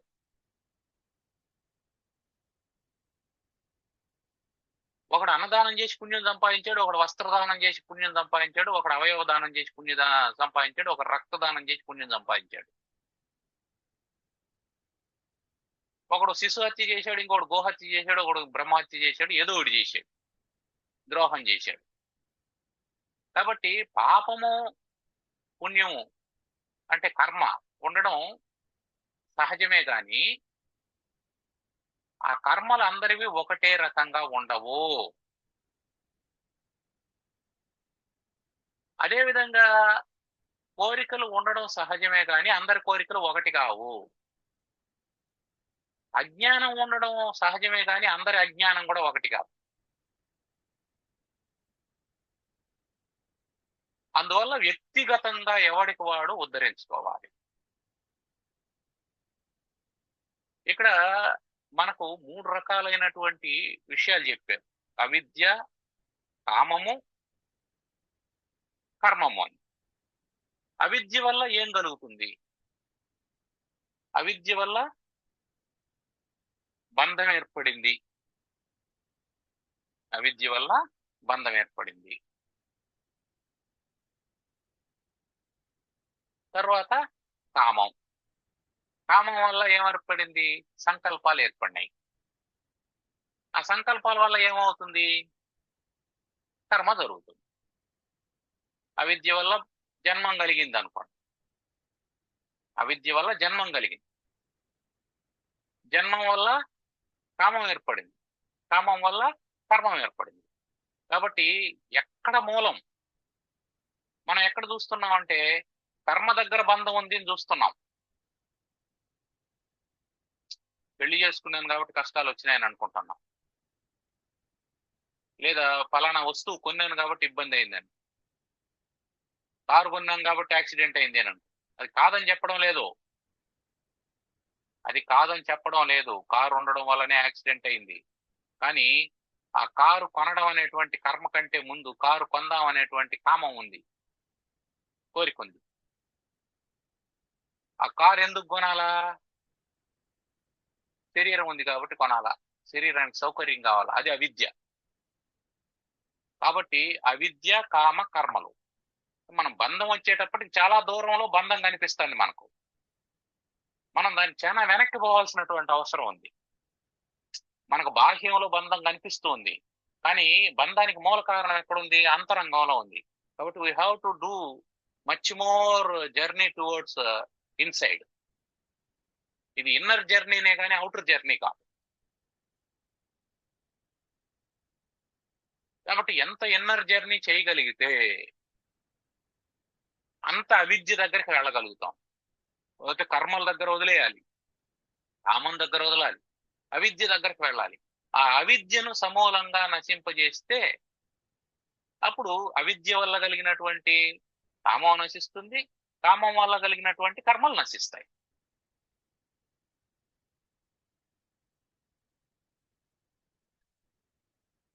అప్పుడేమవుతుంది? ఆరోగ్య స్థితి కలుగుతుంది. ఆరోగ్యం ఏమిటి? దుఃఖం లేకపోవడమే ఆరోగ్యం. దుఃఖం ఏమిటి? కర్మ యొక్క ఫలితమే దుఃఖం. కర్మ ఎందుకు? సంకల్పం వల్ల వచ్చింది. సంకల్పాలు వికల్పాలు ఎట్లా వచ్చాయి? అంతఃకరణం ఉంది కాబట్టి వచ్చింది. అంతఃకరణం ఎందుకు ఉంది? జన్మ ఉంది కాబట్టి ఉంది. కాబట్టి ఇదేమైంది? ఒక చక్రం లాగా ఏర్పాటు. మళ్ళీ కర్మలు చేస్తాను, దాని ఫలితాలను అనుభవించడం కోసం మళ్ళీ శరీరాన్ని తీసుకుంటాం, జరుగుతూ ఉంటుంది. అందుకని అవిద్యా కామ కర్మాది పాశబంధం విమోచితం. కాబట్టి బంధం ఎక్కడుందో ఇప్పుడు చెప్తున్నాడు ఆయన. నీ బంధం పోగొట్టుకోవాలి అనేది, నీ బంధాన్ని నువ్వే పోగొట్టుకోవాలని చెప్పిన తర్వాత అసలు బంధం ఎలా ఏర్పడుతుందనే చెప్తున్నాడు. బంధం యొక్క స్వరూపం తెలియాలి, బంధం ఎక్కడ ఏర్పడుతుందో తెలియాలి. అందుకని ఆ బంధం ఎక్కడొచ్చింది అని అంటే అవిద్య కామ కర్మాలు. ఈ మూడింటితో పాటు కలిసేటువంటిది ఏమిటి? అవిద్య, కామం, కర్మం. వీటి దగ్గరకు వచ్చేటప్పటికి అవిద్యకు శరీరంతో సంబంధం లేదు, కామానికి శరీరంతో సంబంధం లేదు. ఇవన్నీ అంతఃకరణంలో ఉంటాయి. కానీ కర్మకు శరీరం కావాలి. కర్మకు శరీరం కావాలంటే ఏం చేయాలి? శరీరానికి పంచభూతాలు కావాలి, శరీరం తయారు కావాలంటే. అంటే ఈ శరీరం నడుస్తూ ఉంది అంటే 8 కావాలి. భూమి, వాయువు, ఆకాశం, అగ్ని, జలం అనేటువంటి పంచభూతాలు, దీని లోపల ఉండేటువంటి అవిద్య, కామం, ఇది చేసేటువంటి కర్మ. ఈ 8ంటికి అష్టవసువులని పేరు. ఈ శరీరం వదిలేసి ఇంకో శరీరానికి పోతున్నాం అనుకో, అప్పుడు ఏం చేస్తాం? ఈ 8 కావాలి. మళ్ళీ పంచభూతాలతో తయారైనటువంటి కంటైనర్ కావాలి. ఆ కంటైనర్ ని స్వీకరించేది ఏంటి? అవిద్య. అజ్ఞానం వల్ల కదా దాన్ని స్వీకరిస్తాం. స్వీకరించిన తర్వాత అందులో ఉండేది ఏమిటి? కామం, కోరికలు. దాంతో చేసేది ఏమిటి? కర్మలు. కాబట్టి ఒక శరీరం నుంచి ఇంకో శరీరానికి పోయినా ఈ అష్టవసువులు ఉంటాయి. వసు అంటే సంపద అని అర్థం. శరీరానికి ఇది సంపదలు, ఇది ఉండడానికి. ఆత్మ సంపదలు కాదు, శరీర సంపద. అంటే అజ్ఞానానికి దాని సంపద అది.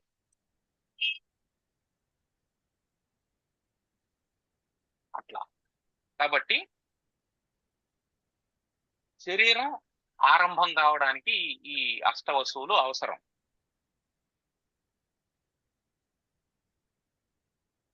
ఈ అష్టవసువులు అనేటువంటి బంధం, పాశబంధం.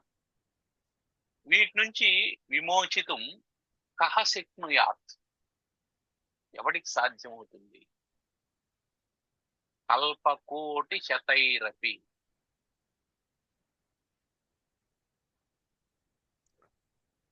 కల్పకోటి శతైరపి, 100 కోట్ల కల్పాలు జరిగినా సరే, ఎంతకాలం అయినా అని అర్థం, అనంతకాలంలోని. దీని నుంచి విమోచితం, విడిపడడానికి కహ శక్నుయాత్,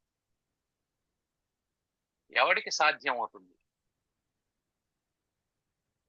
ఎవ్వడికి కాదు అని అర్థం. అయితే కాకపోతే ఇవన్నీ ఎందుకు? ఒక మార్గం ఉంది. వినా ఆత్మానం, వాణ్ణి వాడు తెలుసుకోకపోతే అని అర్థం. వాణ్ణి వాడు తెలుసుకోకపోతే, తెలుసుకోనంత కాలం ఎన్ని కల్పాలైనా సరే పునరపి జననం, పునరపి మరణం, పునరపి జనని జఠరే శయనం, అది దాని అర్థం. కాబట్టి ఎన్ని కల్పాలైనా సరే, కల్పకోటి శతైరపి, కోటి కల్పాలు, 100 కోట్ల కల్పాలు జరిగినా సరే, ఎన్ని యుగాలైనా సరే పుడతనే ఉంటాడు. ఎందుకు? అష్టవసువులు ఉన్నాయి కాబట్టి. అవిద్య కామ కర్మాదులు ఉన్నంత వరకు, అవిద్య వల్ల, అజ్ఞానం వల్ల కామం నశించదు. కామం నశించకపోవడం వల్ల కర్మలు నశించవు. ఆ కర్మ ఫలితాన్ని అనుభవించడానికి ఒక కంటైనర్ కావాలి. అందువల్ల కంటైనర్లు మారుతూ ఉంటాయి. కంటైనర్లు మారుతూ ఉంటాయి. క్వార్టర్స్ మారుతూ ఉంటాయి. అతను కలెక్టర్ అయ్యాడు, ఈ జిల్లాకు వచ్చాడు. ఈ జిల్లాలో 2 సంవత్సరాలు ఉన్నాడు. అప్పుడు ఈ జిల్లా హెడ్ క్వార్టర్స్ లో క్వార్టర్స్ ఇచ్చారు. ఇందులో ఉన్నాడు. ట్రాన్స్ఫర్ అయింది, వేరే జిల్లాకు పోయాడు. అక్కడ క్వార్టర్స్ ఇచ్చాడు, అక్కడ ఉన్నాడు. తర్వాత వేరే జిల్లాకు పోయినాడు, తర్వాత వేరే జిల్లాకు పోయినాడు. క్వార్టర్స్ మారుతున్నాయి కానీ వ్యక్తి మారడం లేదు. ఇల్లు మారుతుందే గాని గృహస్థుడు మారలేదు. అందువల్ల జీవుడు మారడు, శరీరాలు మారుతూ ఉంటాయి. శరీరాలు మారడానికి కారణం ఏమిటి? అవిద్య, కర్మబంధం. కర్మలు కారణం.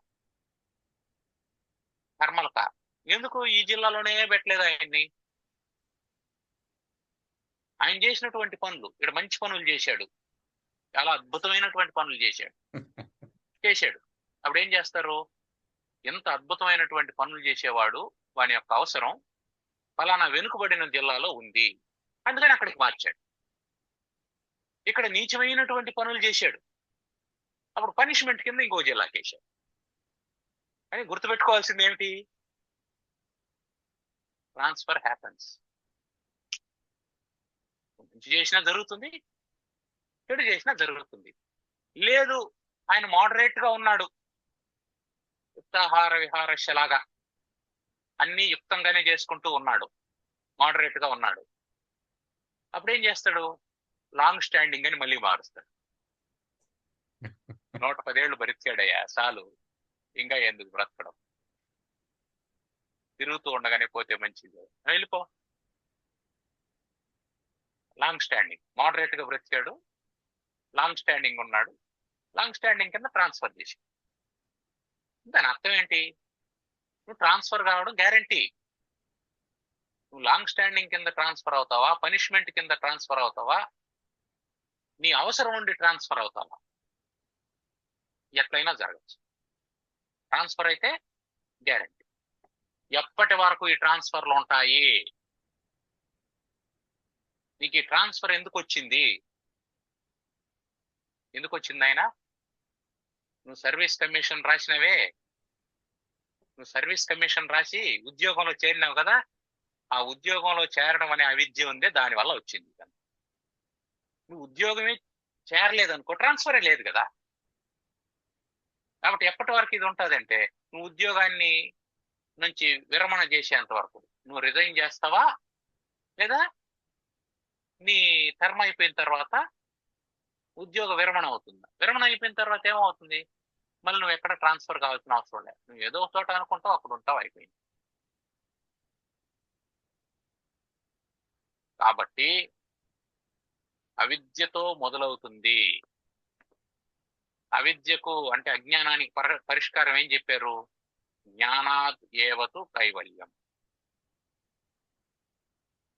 నీకు అజ్ఞానం వల్ల వచ్చింది కాబట్టి జ్ఞానం వల్ల పోతుంది, అంతే. కాబట్టి ముందు నువ్వేం తెలుసుకోవాలంటే, ఈ బంధం అంతా అజ్ఞానం వల్ల వచ్చింది అని తెలుసుకోవాలి ఫస్ట్. నువ్వేం చెప్తున్నావు ఎంతసేపు? నా మీద కక్ష కట్టి అక్కడికి ట్రాన్స్ఫర్ చేశాడు, ఇక్కడికి ట్రాన్స్ఫర్ చేశాడు అని బాధపడుతున్నావు, కానీ అసలు ట్రాన్స్ఫర్కి అవకాశం ఇచ్చింది నువ్వే కదా. నిన్నెవడు చేరమన్నాడు ఉద్యోగం? అది మనం గుర్తుపెట్టుకోవాలి. అందువల్ల అవిద్యా కామ కర్మాది పాశబంధం విమోచితం నా శక్నుయాత్, సాధ్యం కాదు. ఎప్పుడు? వినా ఆత్మానం. నీ అంతకు నువ్వు ప్రయత్నం చేసి, నీకు నువ్వు బంధాన్ని గురించి తెలుసుకొని, నీకు నువ్వు ఔషధాన్ని సేవించి, నీకు నువ్వు పథ్యం ఉండి, నీ ఆరోగ్యాన్ని నువ్వు సంరక్షించుకుంటే తప్ప, లేదా నీ కళ్ళకు ఉండేటువంటి గంతలు నువ్వు విప్పి నువ్వు చంద్రుణ్ణి చూస్తే తప్ప, లేదా నీ ఆకలికి నువ్వు భోంచేస్తే తప్ప, అది పైన చెప్పిందాన్ని ఇన్ని రకాలుగా చెప్పాడు. అర్థమైందా? ఇప్పుడు ఆకలి అనేది అందరికీ ఉండేటువంటిది, అనారోగ్యం అనేది కొందరికి ఉండేటువంటిది. చంద్రుణ్ణి చూడడం అనేది ఇంట్రెస్ట్ ఉండేవాడికి మాత్రమే ఉండేటువంటి. ఇది అధికారిలో తేడా. 3 చెప్పడానికి అది కారణం. మొదట ఏం చెప్పాడు? అందరికీ బంధం ఉంది అని చెప్పి అన్నాడు. అందరికీ బంధం ఉంది కాబట్టి మోక్షం అందరికీ అవసరమే. మోక్షం అందరికీ అవసరమే. మళ్ళీ ఇక్కడ పలానా వాడు అధికారి కాదని ఏమి లేదు. బ్రాహ్మణుడు మోక్షాన్ని పొందొచ్చు, శూద్రుడు మోక్షాన్ని పొందకూడదు, పురుషుడు మోక్షాన్ని పొందొచ్చు, స్త్రీ మోక్షాన్ని పొందకూడదు అని ఏమి లేదు. ఆకలి ఎవడుకుంటే వాడంతా అన్నం తినచ్చు. ఏం తింటాడనే తర్వాత విషయం, దాన్ని వద్దు, అది కాదు చర్చ. ఎవడికి బంధం ఉందో వాడందరూ మోక్షానికి అర్హుడు. ఇది మొట్టమొదటి చెప్పింది. ఇప్పుడు ఎప్పుడైనా సరే ఎవడు దానికి తీవ్రంగా ప్రయత్నం చేస్తాడు అంటే రోగం ఉండేవాడు తీవ్రంగా ప్రయత్నం చేస్తాడు. అది రోగం అని గుర్తించినటువంటి వాడు తీవ్రంగా ప్రయత్నం చేస్తాడు. కాబట్టి ఇది కొంచెం ఎక్కువ జిజ్ఞాస ఉండేటువంటి వాడు.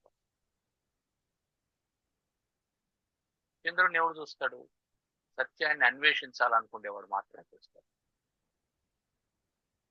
సత్యాన్వేషణ చేయాలనుకునేవాడు మాత్రమే చూస్తాడు. కాబట్టి అందరికీ బంధం ఉన్నా సరే మోక్షాన్ని కొందరే పొందుతారు.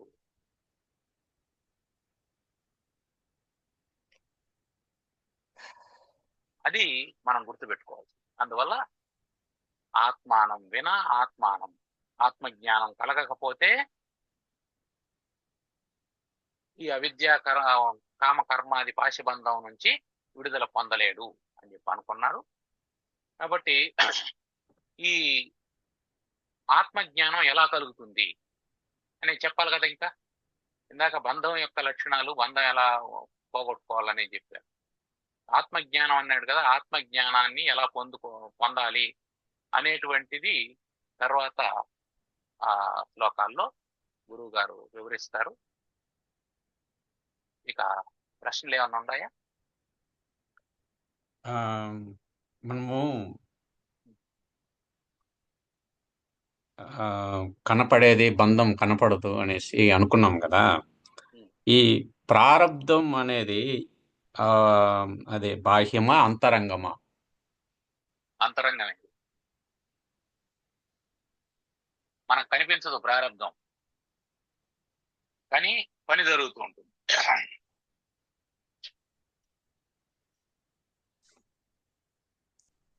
దాని క్రియ బయట కనిపిస్తుంది, విత్తనం కనిపించదు. చెట్టు కనిపిస్తూ ఉంటుంది, ప్రారబ్ధం మనకు కనిపించదు. కానీ అవిద్య అనేది ప్రారబ్ధానికి కారణము. మరి మనము ఆ విద్యను పట్టుకోవాలి కదా. అవును, అవిద్యను పట్టుకోవాలి. ప్రారబ్ధాన్ని మనం ఏం చేయలేము. అవిద్య ఏమిటి అంటే మనకు బంధాన్ని ఏర్పాటు చేసినటువంటిది అవిద్య. అందుకని ఆ అవిద్య వల్ల ఏర్పడినటువంటివి సంకల్పాలు, వికల్పాలు. వాటి వల్ల మనం సుకృత దుష్కృతాలు చేస్తూ ఉన్నాం. ఇప్పుడు అవిద్యను గురించి తెలుసుకొని అవిద్యను వదిలేసాము అనంటే అప్పుడేమవుతుంది? సంకల్ప వికల్పాలు పోతాయి, సుకృత దుష్కృతాలు పోతాయి. అందువల్ల ఆగామి సంచితాలు ఉండవు. ఆగామి సంచితాలు లేదు కాబట్టి ఉత్తర జన్మ ఉండదు, మళ్ళీ ఇంకా ప్రారంధం ఉండదు. అయితే ఇప్పుడున్నటువంటి ప్రారంధాన్ని, ఇప్పటి వరకు ఉన్నటువంటి దాన్ని మాత్రం అనుభవించాలి. అందువల్ల జ్ఞాని అయినటువంటి వాడికి కూడా శరీరం ఉంటుంది. ఆత్మజ్ఞానం కలిగినటువంటి వాళ్ళకు కూడా శరీరం ఉంటుంది కొంతకాలం. జ్ఞానులైనటువంటి వాళ్ళు కూడా ఎందుకుండారు అని అంటే వాళ్ళ శరీరానికి ఉండేటువంటి ప్రారంధం ఉంటుంది. జ్ఞానికి కూడా జబ్బు చేస్తుంది. రామకృష్ణ పరమహంసకు కూడా జబ్బు చేసింది, రమణ మహర్షికి కూడా జబ్బు చేసింది. అది ఏమిటి అంటే అంతకు ముందు ఉన్నటువంటి ప్రారంధం, అది దాన్ని అనుభవించాల. ఇప్పుడేమిటి అంటే ఇప్పుడు ఎప్పుడైతే ఈ అజ్ఞానాన్ని పోగొట్టుకున్నారో అప్పుడు ఇంకా సంకల్పాలు లేవు, కర్మలు లేవు.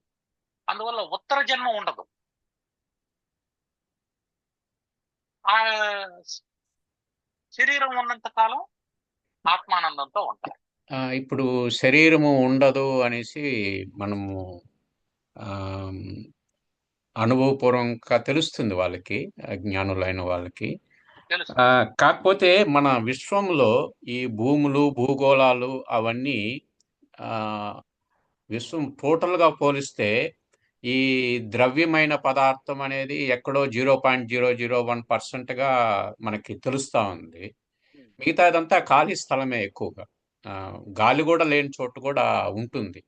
ఉమ్. అంటే ఈ ద్రవ్యమైన పదార్థాలు ఈ ఈ జన్మం ఇచ్చింది అనేది అవిద్య అనేది మనకి ఇప్పుడు దీని ప్రకారంగా తెలుస్తా ఉంది. అవిద్య అనేది జన్మ రావడానికి కారణము ఈ దీనికి అనేది.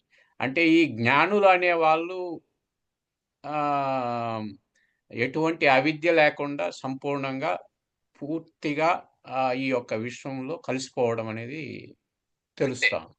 విశ్వస్వరూపులైపోతారు. అందుకే మనకు విష్ణు సహస్రనామాల్లో కూడా విశ్వం విష్ణుర్ వషట్కారం అని చెప్పన్నాడు. ఆ విశ్వం అనేటువంటి మాట ఏమిటంటే ఈ శరీరాల కంటే భిన్నమైనటువంటి చైతన్య స్వరూపం అని అర్థం. మీరు అన్నట్టు గాలి కూడా ఎక్కడ ఉంటుంది? భూమిని ఆనుకొని ఉంటుంది కొన్ని కిలోమీటర్ల వరకు. ఆ తర్వాత ఉండదు, శూన్యమే ఉంటుంది. ఆ శూన్యం, అది శూన్యం అని మనం అనుకుంటున్నాం, ఏమీ లేదు కాబట్టి శూన్యం అని. ఏమీ లేదు అంటే అర్థం ఏంటంటే అన్ని అందులోనే ఉన్నాయి అని అర్థం. అయితే అవ్యక్తంగా ఉన్నాయి. ఏమీ లేదంటే అర్థం ఏంటంటే అన్నీ ఉన్నాయి. ఎందుకు అంటే అన్నీ ఉన్న దాంట్లో నుంచి అన్ని, ఏమీ లేని దాంట్లో నుంచి అన్నీ ఉన్నవి వస్తాయి. దానికి మనకు నిదర్శనం ఏమిటంటే సుషుప్తి నిదర్శనం. సుషుప్తిలో ఏముంది? ఇల్లు లేదు, వాకిల్లు లేదు, నువ్వు లేదు, శరీరం లేదు, ఏమీ లేదు. అయితే అందులో నుంచి ఏమొచ్చాయి? అన్నీ వచ్చాయి. మళ్ళీ మేల్కోగానే అన్నీ వచ్చాయి. ఆ సుషుప్తిలో నువ్వు ఎలాగైతే ఉన్నావో అట్లాగే విశ్వంలో జ్ఞాని అనేటువంటి వాడు ఉంటాడు. అందువల్ల పదార్థం అనేది ఎక్కడ ఉంటుంది అని అంటే పదార్థం యొక్క ఎగ్జిస్టెన్స్ చాలా చిన్నది, చాలా చిన్న, చాలా చిన్నది. ఆ చిన్నదైనటువంటి పదార్థాన్ని మనం దగ్గర నుంచి చూస్తూ ఉన్నాం కాబట్టి అది మనకు పెద్దదిగా కనిపిస్తుంది. కంటికి అడ్డంగా పదార్థాన్ని పెట్టాం కాబట్టి ఈ ఈ పదార్థమే ప్రపంచంగా కనిపిస్తుంది మనం. ఏ విధంగా? చాలా పెద్దవాడైనటువంటి సూర్యుడు ఒక చిన్న చెట్టు అడ్డం ఉంటే కనిపించకుండా పోతాడు. కారణం ఏమిటి? సూర్యుడు దూరంగా ఉన్నాడు, చెట్టు దగ్గరగా ఉంది. ఇది ఫినామినా. అందువల్ల సూర్యుడు కనిపించడం. నిజానికి సూర్యుడు దగ్గరకు వచ్చాడంటే సూర్యుడిలో చెట్టు ఎన్నో వంతు ఉంటుంది, ఎక్కడ ఉంటుంది? అది చాలా చిన్నదిగా ఉంటుంది. కాబట్టి ఇదంతా సాపేక్షత. సాపేక్షత దాన్ని అనుసరించి ఇది చిన్నది పెద్దది అని అంటాం, కానీ వాస్తవానికి ప్రపంచంలో చిన్నది పెద్దది, తక్కువది హెచ్చుది ఇవన్నీ సాపేక్షతలే తప్ప సత్యం కాదు. సత్యం ఏమిటి? సమానత్వమే సత్యం. సాధారణంగా మనము సభలు, ప్రవచనాలు, జనరలైజ్డ్ అనేది మనం అవిద్య, కామం, కర్మం అనేది అందరికీ ఉంటాయి, కానీ వ్యక్తి వ్యక్తికి మారుతుంది అనేసి మనం కనుక్కున్నాం కదా. మరి దీని యొక్క ఉద్దేశం ఏమిటి? ఈ ప్రవచనాలు, సభలు అందరికీ ఉన్నాయని తెలియజెప్పడమే, కానీ అందరికీ వేరు వేరు ఉన్నాయని తెలియజెప్పడమే దీనికి కారణం అనేసి అనుకోవచ్చు. నీకు అవిద్య ఉంది, కామం ఉంది, కర్మ ఉంది, దాన్ని నువ్వు గుర్తించు చెప్తాడు. అంతే ప్రవచనం యొక్క ప్రయోజనం అదే. ఆడ తర్వాత ఏం చేయాలా అని అంటే దాని స్వరూపం ఏమిటో నీకు నువ్వు తెలుసుకోవాలా. నీకు ఆకలి ఉంది కాబట్టి అన్నం తిను చెప్తాను నేను. సో గురువు గారు వ్యక్తిగతంగా కూడా ఉపయోగపడతారా? వ్యక్తిగతంగానే ఉపయోగపడతారు గురువు. వ్యక్తిగతంగా ఉపయోగపడితేనే గురువు. సామూహికంగా చెప్పేటువంటి వాడు ప్రవచనకర్త, వాడు గురువు కాదు. వ్యక్తిగతంగా చెప్పేటువంటి వాడే గురువు. సమూహానికి ఎప్పుడు బోధ చేయకూడదు, సమూహానికి మార్గనిర్దేశం చేయాలి. బోధన ఎప్పుడు శిష్యునికే చేయాలి.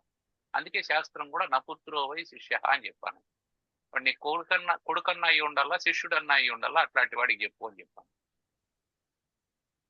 కృష్ణుడు కూడా అర్జునుడు వాగుతూ ఉన్నంతసేపు ఏం మాట్లాడలేదు. శిష్యస్తేహం షాధిమాం త్వాం ప్రపన్నాం అన్నా.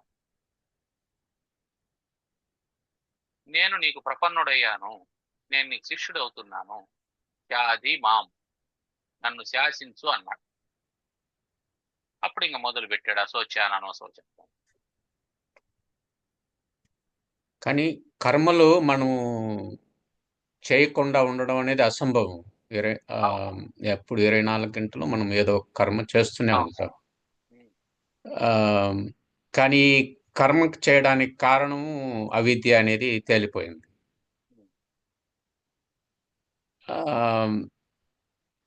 సో ఈ కర్మలు చేస్తూ ఉండడము ప్రారబ్ధము అనుకొని దీనికి దూరంగా ఉంటూ అవిద్యాన్ని తెలుసుకొని కొంచెం విడుదలగా మనం ఏర్పాటు చేసుకోవచ్చు. అక్కడ మనం గుర్తుపెట్టుకోవాల్సిన ప్రధానమైన ముఖ్యమైన విషయం మర్చిపోయినాం మనం. ఎందుకంటే మనం ఏం చేసినా అదంతా ప్రారంధం మీద నెట్టేస్తున్నాం. మధ్యలో కామ ఉంది కదా, అవిద్య కామ కర్మాదుల్లో మధ్యలో కామ ఉంది. కామం అంటే నీ సంకల్పం ఉంది. సంకల్పాలు చేయకుండా ఉండాలి. కొత్త సంకల్పాలు. సంకల్పము అది ప్రారంధం అనుకోండి. మనం చాలా సార్లు అనుకున్న మాట ఇది. నీకు ప్రారంధం వల్ల పుట్టినటువంటి సంకల్పం అనుకోండి, నీ ప్రమేయం లేకుండా కర్మ జరిగిపోతుంది. మళ్ళీ నువ్వే ఆశ్చర్యపోతావు, నేనేంటి ఈ పని చేయడం ఏంటి అని. అయితే నీకు అలా జరగకుండా, అంత వేగంగా జరగకుండా అది క్వశ్చన్ మార్క్ పడుతూ ఉంది అనుకోండి, అక్కడ నీ విచక్షణను ఉపయోగించాలా అని అర్థం. నేనేంటి ఈ పని చేయడం ఏంటి, ఇది నేను చేయకూడదు అని గట్టిగా నిర్ణయం తీసుకున్నావంటే అక్కడ విచక్షణను ఉపయోగించినావు. ప్రారంధం అనుభవిస్తావు, దానివల్ల కన్నులు తినాల్సి తింటాం, అది వేరే విషయం, అది ప్రారంధం. అట్లని నీ సంకల్పంతో చెడు చేసి తన్నులు తింటే దాన్ని కూడా ప్రారంధం మీద నెట్టడానికి వీలు. ప్రారంధం అంటే అనుభవించేసావు, క్లియర్ అవుతుంది. కానీ కామం అంటే ఏమిటి, అనుభవిస్తావు కానీ క్లియర్ కాదు, దాన్ని మోస్తావు. అంటే కొత్త కామాలు లేకుండా చూసుకోవాలి, విచారించుకోవాలి. ఇప్పుడు మనం సినిమాలో చూస్తే ఏమవుతుంది, ఏం చేస్తాడంటే హీరో విలన్ ని చంపేస్తాడు, అందరూ హ్యాపీగా చూపిస్తారు. కానీ ఆ తర్వాత అతను జైలు శిక్ష పడుతుందా పడదా? అతను చేసింది హత్య కదా. అవును, పడుతుంది. మనం గుర్తుపెట్టుకోవాల్సింది ఏంటంటే, ఒకవేళ ఇక్కడ అంటే అది మనం ప్రారంధం అనుభవించేసినాము అని అనుకుంటే సినిమా ఎక్కడికి ఎండ్ అయిపోతుంది అంటే విలన్ చనిపోవడంతో ఎండ్ అయిపోతుంది. అది విచక్షణ కోల్పోయి పని చేశాడు అని అంటే మళ్ళీ ఒక పోలీస్ జీపు, దాంట్లో హీరో వెనకాల కూర్చొని జీప్ లో వెళ్తూ ఉంటాడు, హీరోయిన్ మౌనంగా రోధిస్తూ ఉంటుంది, ఆ సీన్ కూడా చూపిస్తాడు. అది మనం గుర్తుపెట్టుకోవాల్సింది. కాబట్టి మనం సంకల్పంతో చేశాము అని అన్నప్పుడు, అవిద్యతో సంబంధం లేదు, ప్రారంధంతో సంబంధం లేదు, సంకల్పంతో చేశాము అన్నప్పుడు దానికి ప్రతిఫలనాలు ఉంటాయి, కాన్సిక్వెన్సెస్ ఉంటాయి, పర్యవసానాలు ఉంటాయి. లేదు అది ఇదివరకే ఉన్నటువంటి దానికి పర్యవసానం అని అంటే అది అనుభవించేస్తాం. అయితే అనుభవించేటప్పుడు కూడా మళ్ళీ నేను అనుభవిస్తున్నాను అనేటువంటి భావన లేకుండా అనుభవించాలా అని అంటాడు. అది అప్పుడు ఏమవుతుంది, మళ్ళీ దానికి కాన్సిక్వెన్సెస్ ఉండవు. మనం కాన్సిక్వెన్సెస్ ని కట్ చేయాలా, దాని పర్యవసానాలు లేకుండా చూస్తూ వచ్చినామంటే దాని వాసనలు ఆగిపోతాయి. వీఆర్ మేకింగ్ చైన్స్, దీనికి దాన్ని లింక్ చేసుకుంటూ పోతున్నాం. ఆ గొలుసుని ఎక్కడో చోట కత్తిరించాలా, అప్పుడు బంధం నుంచి విడుదల. ఒకటి పాపము పుణ్యం అనే ఒక విషయం వచ్చింది కాబట్టి స్త్రీలు పుణ్యం చేస్తే ఆ పుణ్యం వాళ్ళకే ఉంటుంది, కానీ వాళ్ళు పాపం చేస్తే భర్తకి 50% వస్తుంది. పురుషులు పుణ్యం చేస్తే ఆ ఆ పుణ్యం స్త్రీలకి 50% వెళ్తుంది, కానీ పాపం చేస్తే వాళ్ళకే ఉంటుంది అనేసి విన్నాను అన్నమాట. ఉమ్. ఈ ఈ ఈ లింగ భేదం అనేది ఏంటి అది? లేదు, ఇట్లా ఏమి లేదు. ఈ ఎలా అర్థం చేసుకో? పౌరాణికమైనటువంటి ఈ ఉక్తులన్నీ కూడా కుటుంబాన్ని నిలబెట్టడం కోసం చెప్పేటువంటిది. ఇవన్నీ పౌరాణిక ఉక్తులు.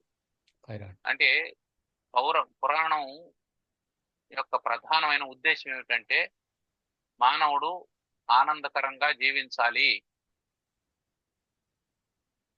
అంటే మానవుడు ఆనందకరంగా జీవించాలంటే మానవ సమాజం ఆనందంగా ఉండాలి అనేది పురాణం యొక్క ఉద్దేశం. అందుకని నీతులు వాటినన్నిటిని చెప్తుంది. ఈ పాప పుణ్యాలను కూడా ప్రవేశపెట్టింది పురాణమే ప్రవేశపెడుతుంది. ఎందుకు ప్రవేశపెడతాది? స్వర్గ నరకాలని పురాణమే ప్రవేశపెడుతుంది. ఎందుకు పెడుతుంది అంటే ఆ పాప భీతి వల్ల పాపం చేయకుండా ఉంటాడు అని. వీడు పాపం చేశాడు అంటే అర్థం ఏంటి? ఎవడికో ఒకడికి ఇబ్బంది కలిగించాడు అని అర్థం. అంటే సమాజం ఆనందంగా ఉండడం కోసం. ఇప్పుడు ఆ భర్త పుణ్యం చేస్తే దాంట్లో సగభాగం భార్యకు వస్తుంది అని అంటే ఏం చేస్తుంది భార్య? మున్నారెడ్డి అన్నదానం చేస్తాడు అని అంటే ఏం చేస్తుంది భార్య?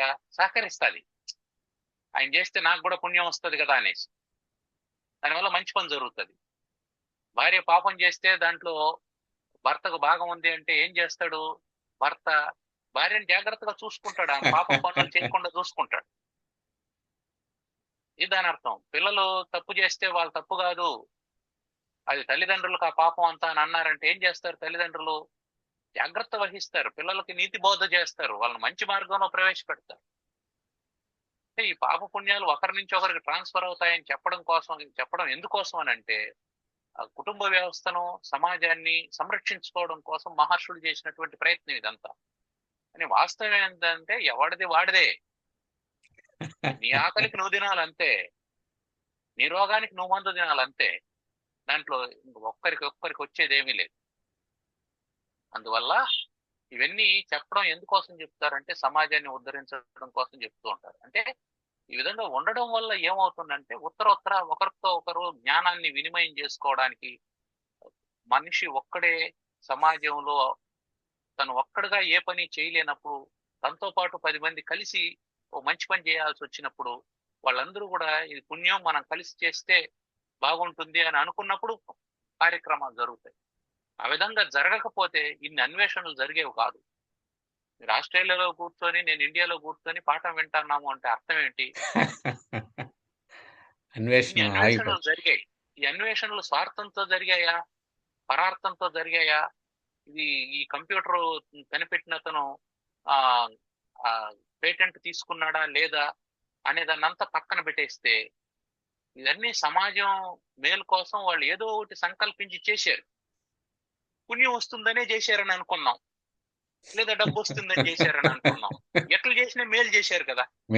కాబట్టి మేలు జరగాలి అంటే పని జరగాలి.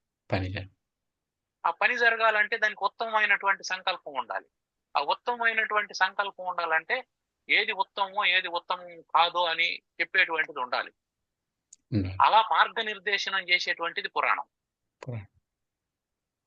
ఆ పురాణోక్తులు ఏం చెప్తాయంటే ఇదిగో ఇది పాపం, ఇది పుణ్యం. వాడు ఇలా చేశాడు ఇటు పోయాడు, వీడు ఇలా చేశాడు ఇటు పోయాడు. రావణాసురుడు పరస్త్రీని కోరుకున్నాడు, వాడు నాశనం అయిపోయాడు అని చెప్తాడు. దాని అర్థం ఏంటి? నువ్వు జాగ్రత్తగా ఉండు. ఇప్పుడు ఇక్కడ రావణాసురుని క్యారెక్టర్ గురించి మనకు చెప్పాల్సిన అవసరం ఏముందంటే అలా చేయడం వల్ల అతను ఇబ్బంది పడ్డాడు కాబట్టి నువ్వు ఇలా చేయకు అని చెప్పడం. నేను ఆల్రెడీ ఆ విధంగా చేయడం లేదంటే నాకెందుకు ఈ పురాణం అంటే సంతోషం నీ కోసం కాదని గుర్తుపెట్టుకో. అది అంటే పాపము పుణ్యం అనేది కామన్ గా చెప్పేటువంటిదే. కానీ పాపంలోను పుణ్యంలోను తేడాలు ఉంటాయి, కోరికల్లో తేడాలు ఉంటాయి. అందరి కోరికలు ఒకటి కాదు. కోరికలు ఉండడం సహజం, కానీ అందరి కోరికలు ఒకటి కాదు. పనులు చేయడం సహజం, అందరి పనులు ఒకటి కాదు. అందువల్ల వ్యక్తిగతమైనటువంటి ఆలోచనలు మీకెలా వస్తున్నాయి, నాకెలా వస్తున్నాయి. ఒక చెట్టును చూసినప్పుడు వాడికి రోజా పువ్వే కనిపించింది, ఇంకొకరు చూసినప్పుడు దాంట్లో ఉండే ముండ్లు కనిపించినాయని చెప్పి మనకు సాధారణంగా చెప్తూ ఉంటారు. ఇప్పుడు వాడిని ఒక రకంగా సంస్కరించాలి, వీడిని ఒక రకంగా సంస్కరించాలి. ఆ పువ్వును చూడగానే కోసుకుందామని వాడికి ఆలోచన వచ్చింది. వాడిని ఒక రకంగా సంస్కరించాలి. అరే నువ్వు నాటలేదు చెట్టు, నీకు దాని అధికారం లేదు అని చెప్పి. లేదా నేనే నాటినాను నాదే చెట్టు అని అనుకుంటే కూడా పువ్వులు చాలా అందంగా ఉన్నాయి కదా, దాన్ని ఎందుకు కోసేస్తావు అని చెప్పాలి. సో ఇక్కడ బోధించేటువంటి విధానం మారిపోతుంది వ్యక్తికి వాళ్ళ ఆలోచన విధానాన్ని బట్టి. అందువల్ల ప్రవచనాలు కామన్ గా చెప్పేటువంటివే తప్ప వైయక్తికంగా చెప్పేటువంటివి కాదు. వైయక్తికంగా చెప్పాలనుకున్నప్పుడు, పర్సనల్ గా చెప్పాలనుకున్నప్పుడు గురువు శిష్యుడు అంతే. అంతేనా? కన్క్లూడ్ చేద్దాం. ఏమైనా ప్రశ్నలు ఉన్నాయండి శర్మ గారు? రైట్. అదే మీరు మ్యూట్ లో ఉన్నారు, అన్మ్యూట్ చేసుకోండి. అందరికీ నమస్కారం. దత్తాత్రేయ శర్మ అహంభాభివాదయే. నమస్కారం. గురువు గారికి నమస్కారం. ఇప్పుడు కర్మలు కేవలం అవిద్య వలనే వచ్చినవి కాకుండా కర్మాణి చిత్తశుద్ధ్యర్థం కర్మాణ జాయితే భక్తి అని చెప్పి జైవన సూత్రాల్లో కూడా చెప్పారు. కాబట్టి కర్మలు ఇంకొక రకమైనవి కూడా ఉన్నాయి, సకర్మలు. మనకి మంచి కర్మలు చేయడం సాధన క్రమంలో ఉండేది కూడా కర్మే. గురువుగారు అంతే కదా? ఆ ఇప్పుడు అవిద్య వల్ల వచ్చే కర్మలు, దాని ద్వారా మనం పొందేటువంటి ఫలితాలు అవన్నీ ఒక పక్కన పెడితే, వాటిని పోగొట్టుకోవడం కోసం చేసే సాధనా క్రమంలో చేసేవి కూడా కర్మలే. అందుకని ఒకసారి ఇప్పుడు గురువు గారిని అడిగాను, అసలు కర్మ వల్ల ఏమి ఉపయోగం లేదు, ఇది ప్రారంభం వల్ల జరుగుతాయి కాబట్టి కర్మలు చేయకుండా ఉండొచ్చు కదండి, అసలు కర్మ అనేది మానేచ్చు కదా అంటే, కుదరదు, తప్పది అని వారే చెప్పారు నాకు. సాధనా క్రమంలో కూడా కర్మ. తర్వాత శ్లోకంలో ధన్యవాదాలు గురువు గారు. ఆ వివరాలన్నీ తర్వాత శ్లోకంలో వస్తాయి. అలాగే ఆ విశేషాలన్నీ మళ్ళీ చెప్పుకుందాం, మనం శనివారం క్లాస్ లో చెప్పుకుందాం. మీ మాటకి ఒక పాయింట్ యాడ్ చేస్తాం. మామూలుగా గోడ మీద ఈ గోడ మీద కాగితాలు అంటించరాదు అనేసి కాగితమే పెట్టి అంటించరాదని రాస్తారు కదా. ఆ కర్మలో చేయకూడదు అంటే ఇలాంటి ఉదాహరణ కూడా అన్వయించుకోవచ్చు. అవునవును. తర్వాత ఇంకోటి వచ్చి, మామూలుగా కారులో పెట్రోల్ ఉంటేనే కారు బయలుదేరుతుంది, కానీ ఆ కారు మోయడానికి కూడా పెట్రోల్ కావాలి, కానీ పెట్రోల్ మోయడానికి కూడా పెట్రోల్ కావాలి కదా. అవును. సో అలాంటి కర్మగా మనం దీన్ని తీసుకోవాలని నా యొక్క తీసుకోవాలి. అదే. ధన్యవాదాలు. నమస్కారం. ధన్యవాదాలు. ఓం సర్వమంగళ మాంగళ్యే శివే సర్వార్థ సాధికే శరణ్యే త్ర్యంబకే గౌరి నారాయణి నమోస్తుతే. ఓం